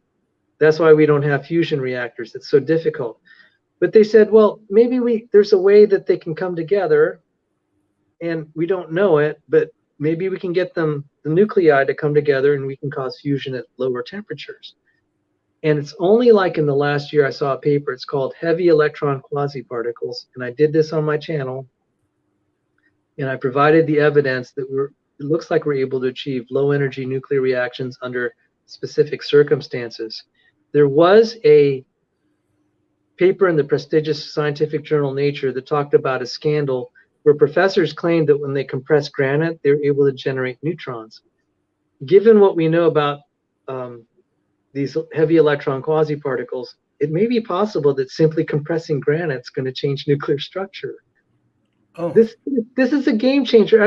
I want to go publish and tell the young Earth creationists, why don't you look at this? Why don't you experiment? And if, not them, why don't you pay me and we'll build the experiment? You want to fund this, we could have a lot of fun. Try to compress granite and repeat this experiment. Some of the faculty at this university in Italy were so mad at the researchers that did this. By the way, they weren't young Earth creationists. They're just curious. They're claiming they're getting neutrons in this compression event. I said, why don't we just repeat it? Well, it got shut down in Italy because people thought that was such a crank idea. And I'm like, I don't think so, because there are other laboratories that are getting, that are having relevant experiments toward this. So what you'll hear on other channels and other creationists, they'll be talking about accelerated nuclear decay. And I'm just like, guys, I think for one of the few times I'm going to say maybe the evolutionists have a point in saying maybe that's not a good mechanism because you're going to incinerate the Earth. Why don't we look? And I've been devoted to finding alternative mechanisms. And so I've given 3 right now: the photonuclear process, this quantum attraction, where you have high electron densities, and it's kind of complicated. It's also an adiabatic process, meaning it doesn't generate heat, which is good. And then the heavy electron quasiparticles. I said, it's very early in the game, and maybe we just have to wait on the Lord to show us. So, Sal, when the granite is being grinded or changed like that, so you're saying it can appear to be older than what it actually is, right? It's possible. Okay. We need to carry out more experiments, and the mainstream is, they've attacked cold fusion and they've attacked this experiment. But what I've seen happen is you get more and more credible laboratories that are weighing in on this and saying, we can't run away from the evidence. We think we've had this reaction. And now it's gotten to the NASA Glenn Research Center in Ohio, where they've been having lower and lower temperature fusion events at lower energies. And like, okay, now you're getting NASA involved, and that's a very respected outfit. And there's experiments at the University of Maryland with lower energy lasers. So the way we measure energy, okay, the photon energy, each photon has a certain amount of energy. So the photons coming out of my light bulb here have an energy of, like, say, less than 10 electron volts. So just so you know what an electron volt is, an electron volt is a very small measure of energy. So energy is usually measured in watt seconds. A watt second is equal to a joule. Okay, so you could convert watt seconds into kilowatt hours, and that translates into your electric bill. So a kilowatt hour is a large amount of energy. So you, instead of a kilowatt, which is 1,000 watts times an hour, you know, so you're running like, it's basically like running your heater. A small amount of energy is like 1 watt second. So that's like turning on your flashlight for 1 second. If you take an even minuscule amount, the unit we customarily use is electron volt. So one individual photon of light, visible light, is about on the order of 1 to 10 electron volts. X-rays are like in the tens of thousands of electron volts. Gamma rays are in the millions. So the lightning strike that's creating neutrons, it's also creating isotopes, it's also creating antimatter, positrons. This is a 2017 paper. That is in the million electron volt range. The later experiments that are credible that were done by NASA and other outfits is in the 10,000 electron volt range. And then these later experiments in cold fusion are on the order of 10 electron volts. And when it gets down to there, you can now hypothesize a tectonic activity, like say associated with Noah's flood, could generate the isotopes in the parent-daughter configurations we're talking about. And now we have a testable hypothesis. I said, all you have to do, I mean, it's easier said than done. If we could just simulate taking a rock that we confirm we know the parent-daughter proportions, we run it through compression or electricity, and then we make it look old by, you know, not really very complex techniques, you know, simple like hammering at it, so to speak. Yeah. But what are you going to do now? And there's an anomaly there that they don't like to talk about. Most of the uranium is not on the Earth. It's concentrated on the continents. The seafloor doesn't have uranium by comparison. There's 70 times more uranium on the ground that's above water than on the seafloor. That doesn't make sense. If they said uranium came from a supernova, it's like, well, then why is it on the continents and not on the seafloor? Shouldn't it just be spread all over the Earth? I'm just like, yeah, you know, that's problematic. And so this is lending itself to some sort of catastrophic event that's associated with Noah's flood. So those are kind of like 3 of my big ones. There's a lesser one called the faint young sun paradox. The readers can view it, and that may be worth pursuing. And Jace has a question for you, Sal. Sure. I'm not sure. He asked, is time consistent? It's better to say, are the clocks consistent? And so the answer is no. No. We have verified that because we have spacecraft and we have GPS systems where you actually have to account for the different clock speeds. So if you take a spaceship and you fly it at very high speeds, its clock will tick slower. And we call that time dilation. And there have been traditional explanations for it, according to special relativity. Special relativity actually gives a right prediction, but I don't think it has the mechanism correct. But we do know that it is not consistent. It depends on the strength of the gravitational field at that position, and also your velocity. And velocity is kind of is there such a thing as absolute velocity? Most people will say no. I'll say yes. But the point is, if you have 2 objects moving relative to each other, there's a strong chance that one clock on one object is ticking at a different rate than the other. So if we take these cesium beam atomic clocks, you can measure those differences. We did an experiment called the Hafele-Keating experiment, we took airplanes and flew them around the world. And at the end, you can look this up at Wikipedia, the clocks were not the same. So why don't I drop that in the chat, Hafel? Interesting. Yeah, go ahead. Yeah, Sal, if you want to leave a comment, I'll make you a moderator so you can drop links in the chat if you want. Oh, okay. Yeah, just leave any comment. I'll give you a wrench, and then you can put links. Oh, well, thank you. I'm gonna take you up on that. So let me, Kevin's Biblical Discussions. Thank you.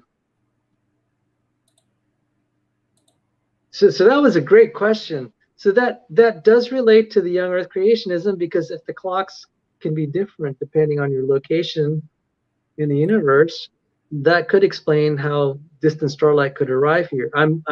That's a long-term project of mine that I'm trying to look into exactly that. So let me just type this in here, the Hafel-Keating experiment.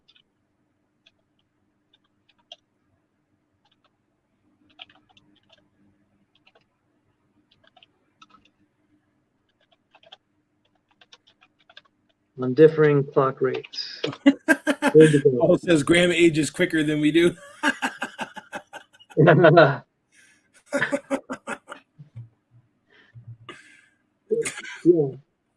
So if there are more questions, I'm glad to be of service to you. I hope you all have been enlightened during this conversation, and hopefully encouraged. Yeah, I think you did a fantastic job explaining the cell membrane and these other evidences. Some of the stuff that you said I don't quite understand, but I was trying to follow along for the most part. Yeah, I think you presented really well, Sal. I'm gonna have to go back and rewatch this again for sure. Yeah, and you know, my channel is notoriously nerdy. I don't have a large subscriber base. That's because I tend to focus on really heavy science. I mean, this is professional level creationism isn't kind of the garden variety that you'll find in that's popularized, and some of the arguments, frankly, aren't that good. It's harder, but I would argue there's a better payoff, because long term you'll be able to hold your own. And I'm seeing, you know, people that are not specialists, because of the animations. What made it possible to make the argument so well now is you just had the cartoon. Even if you don't remember all the names like NFT2, RAN-GEF, and importance, exportines, and, you know, lipid bilayers, you saw the cartoon and say, how could that evolve? You don't have to know all the names. Or you could see that potassium ion channel and you show someone the cartoon and say, how could that evolve? And if they're intellectually honest, they'll say, well, I don't know. That looks kind of hard if they're intellectually honest, you know? So that's the difference in the modern day. We know that complexity is felt a lot more, and we also have animations that make it easy to understand the essential point that this is so complicated and well put together. A little bit of deviation, it's not going to work, and you're dead. So where I was headed with that, you said you didn't understand some of it. Well, you know, there's gonna be a learning curve. You have learned. I'll tell you, what we covered today is already graduate level biochemistry and cellular biology. And we, you know, it's like sometimes you have to make that jump. But look, this is less than 2 hours. You know, I tell some people, it's like, you know, could you give a day of your life? I tell you, if you give 3 days of your life to studying this, you're going to be a very good creationist. Because God did not intend that it be so difficult that you can't learn it. You know, in the 21st century, when you have all these videos and cartoons. So to that end, to help in this process, we're actually, I and a colleague are building a website. We're going to just give links to the videos that you had. There's going to be evidenceandreasons.org just to help facilitate. It's like, hey, can you walk me through the basics? What are your, just like what you asked me, what are your best arguments? And you'll be there. I might give a little talk, you know, just a little text blurb or whatever, and say, now click this link. watch it for 2 minutes. Like I showed you the potassium ion channel. Yeah, yeah. And even if you didn't understand, like, solvation and carbonyl groups and ions. Oh, that was amazing. So that's each individual cell does that function. That is amazing. Oh, there are probably thousands of potassium ion channels in one neuron. One cell has thousands of these. Wow. And we're finding, like in the brain cells, some of these channels, each of the channels is slightly different than another. Really? They have to be. People say, how do you know that? It's like, oh, I saw the diagrams on, for the critics out there who might be watching this on my channel, because my channel gets scrutinized and when I rebroadcast it, I saw data on the alternative splicing and in some post-translational modifications. Each of those receptors could be different than the other ones on the same cell. How does it know how to do that? So that's just for my audience there that tend to be on the nerdy side. So yeah, see this. Oh, Paul T had a question for you, Sal. He was saying that could this be good evidence to prove that we're heading towards the Great Tribulation, the genetic mutations that we accumulate every generation because we're breaking down? I think so. With this, what one biology student said, boy, we're deteriorating. That tells me the Lord's coming back soon, because otherwise we're going to be dead. Yeah, right. So the clock is ticking, guys. The clock is ticking, and our only hope is in Jesus Christ. Trying to prove evolutionary theory is not going to be your hope. One, even if you prove it, what's it going to give you? And the other, the more important thing is, what if it's wrong? Then you're really toast. And God bless, there's some theistic evolutionists who I think are devoted Christians. I was a theistic evolution for the first 2 years of my life. There's some that take a lot longer to figure it out, unfortunately. Yeah. I'm not going to make a blanket statement that they're all wrong, but I'm just going to encourage them. It's like, reconsider whether it's good science before you start swearing by it. Because if life emerged by a miraculous process, that should encourage you that there is a creator. And if we are deteriorating, then Jesus has to come back, like he said. But you see, that's also proof that the genealogy of Christ is true, that life on earth has been around less than 10,000 years. That's proof to me that the Bible is trustworthy. What other ancient text would make such a bold prediction? So yeah. So yeah, the Lord's coming back. And I got to tell you also, you don't even need to appeal to genetic arguments. You look at the fact that we have nuclear weapons. Right. You only need one crazy guy like Kim Jong-un to go postal, to go crazy, and he starts pressing the button. And our economies are so deeply integrated that if you take out like a major city like New York, there'll be financial collapse. It's just like a human being. If he gets a shot in the neck and his spinal cord is severed, he could be dead. Right. So the rest of everything could be functional. And, we have nuclear, chemical, and biological weapons. Some crazy guy just wants to set it off. He can cause a lot of misery. Look at all the misery caused by just one man, Vladimir Putin. And he's threatening us with nuclear war.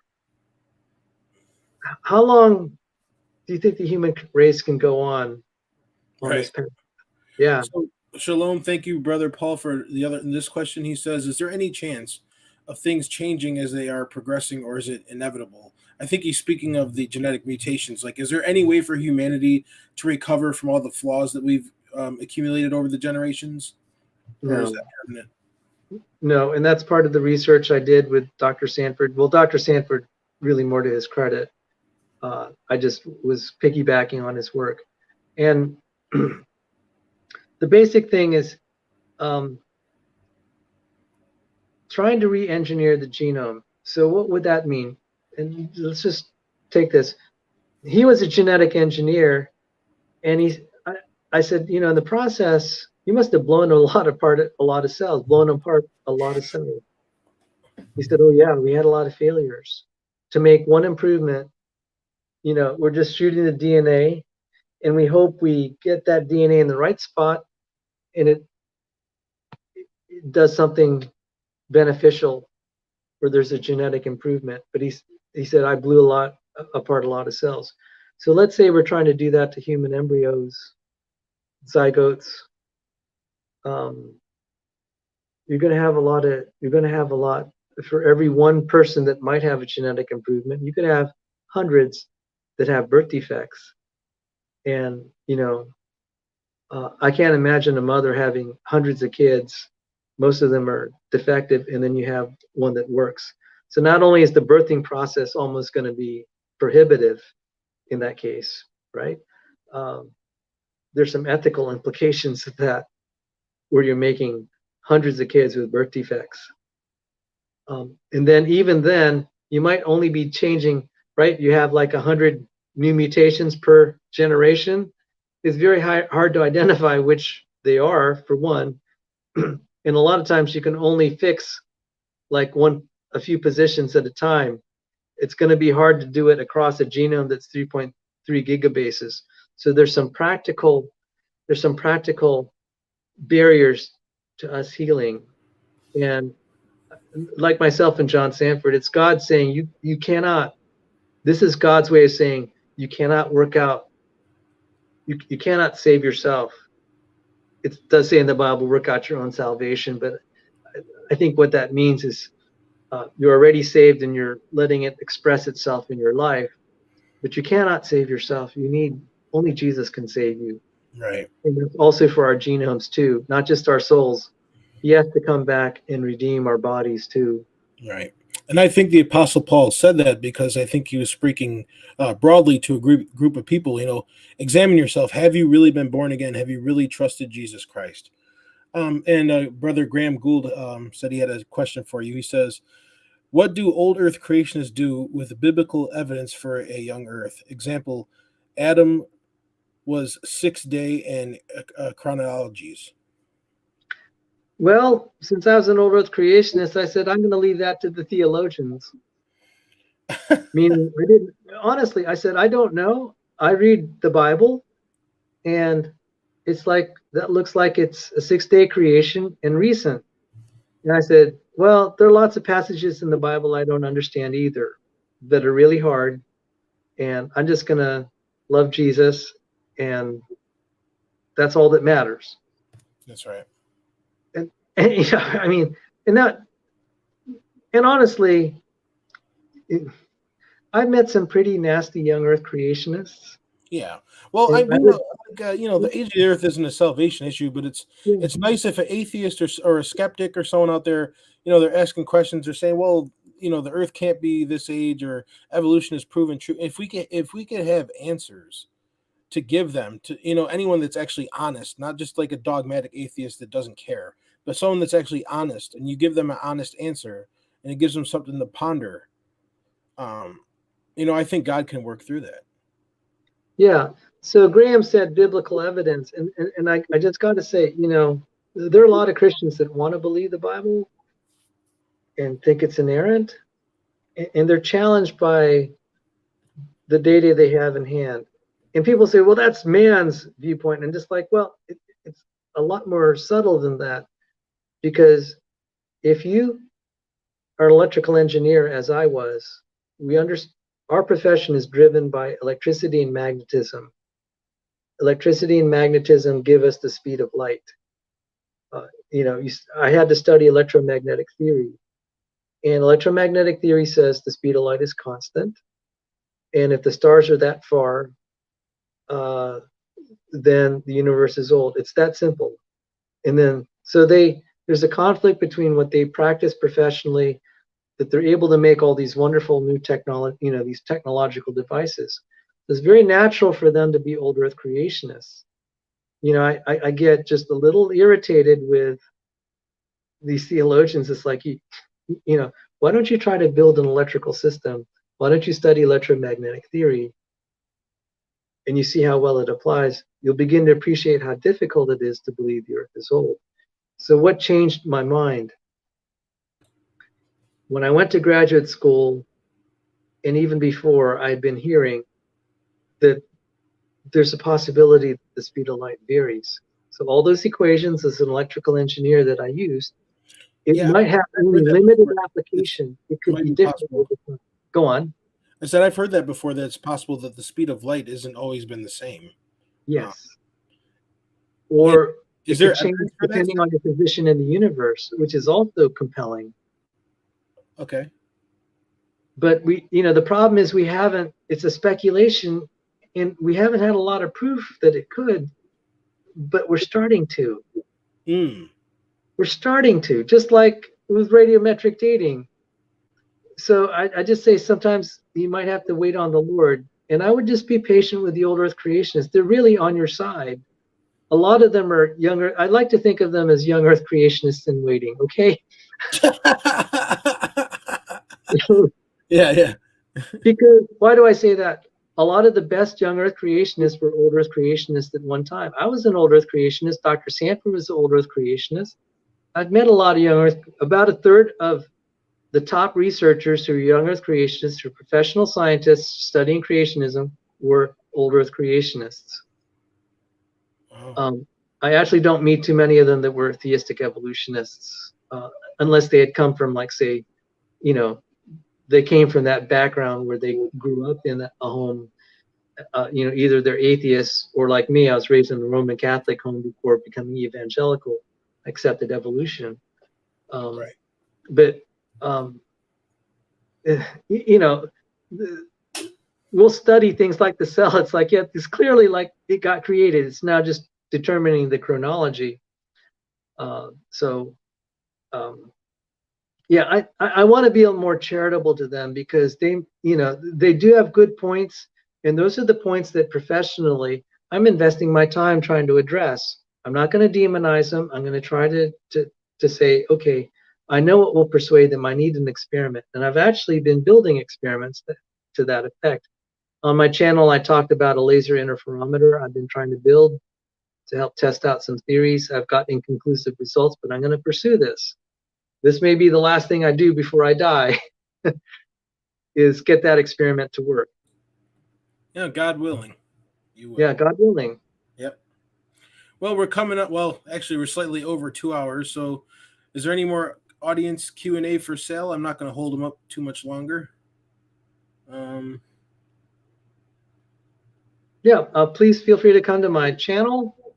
And at some point, I'm hoping to have a website where this will be a little bit better organized. So if you have questions, you can just type in the search box on the website, and it might take you to some of this. I'm also hoping to offer courses. There's a chance, I got word, I might be interviewed on television, the TBN network, which yeah. Okay, I'll be right there with Joel Osteen, okay, or whoever's on the TBN network, and Benny Hinn. But I'd like to think you'll have at least one good guy on the TBN network. And I also got word that I might have a museum exhibit in a Christian museum on my scientific work at the Wonders of Creation Science Center. So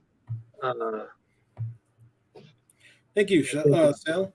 Yeah, so guys, please subscribe to his channel. I dropped the link for his channel in the side chat. Paul, so we'll get a final question here from Paul for Sal. He says, what is his thoughts concerning how autoimmune disease comes about? So autoimmune diseases are like lupus and multiple sclerosis. It's basically, if I get this right, if I misquoted, I'm misunderstanding this, apologies in advance. That's not something I study. But, your immune system attacks like all the bad stuff that enters your body, like the bacteria or whatever. What happens when it goes wrong and starts attacking? There has to be a way that it can distinguish your cells from the bad guys. The autoimmune deficiency happens because that doesn't work. That's basically a birth defect that is, one of our ancestors, someone has inherited a birth defect. And that is probably a genetic deterioration that has persisted in the population. Oh, that's the other thing. If Darwinian evolution works so well, why do we have so much prevalence of sickness, of inherited disease? It's not cleaning it out of our genome. No. In fact, I'd argue it's actually getting worse. It is. Yeah.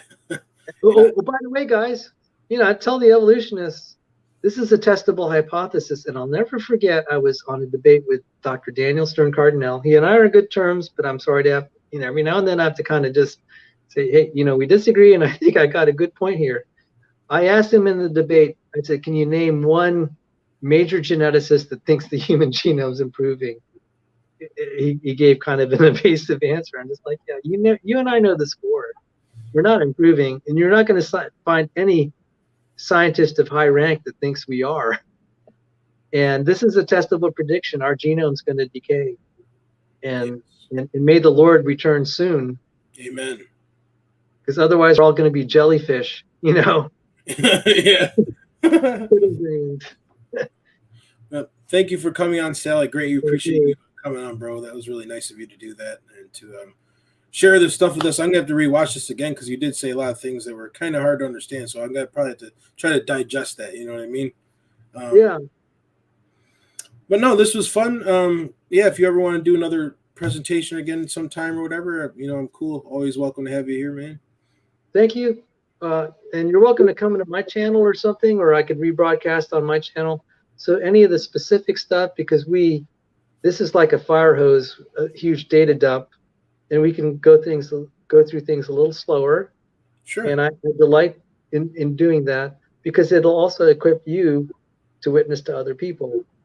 And if for nothing else, you don't necessarily have to understand it. We have the internet. If you could just use the links, especially after I build my website, and you start to click on the links you think have helped people the most, that's all you may need to know.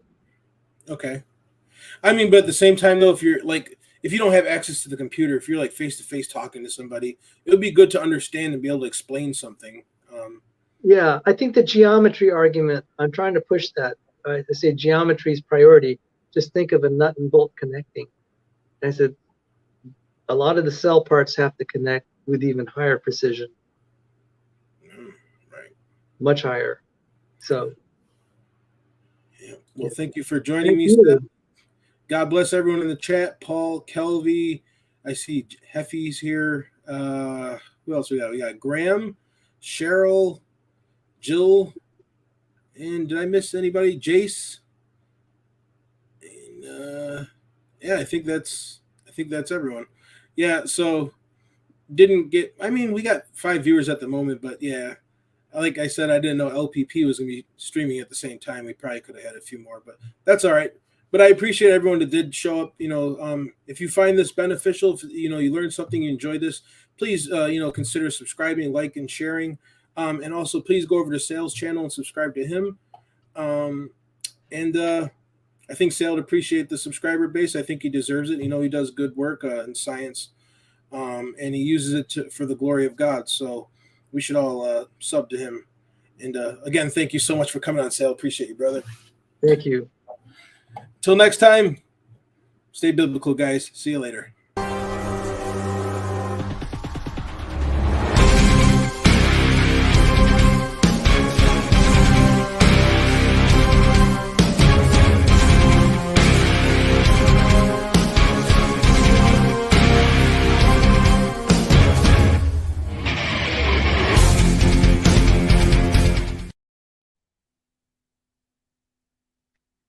All right, Kevin, thank you so much. Hey, you got it, Sal. Take it easy, bro. I'll catch you later. I think I'm going to go head over to LPP's.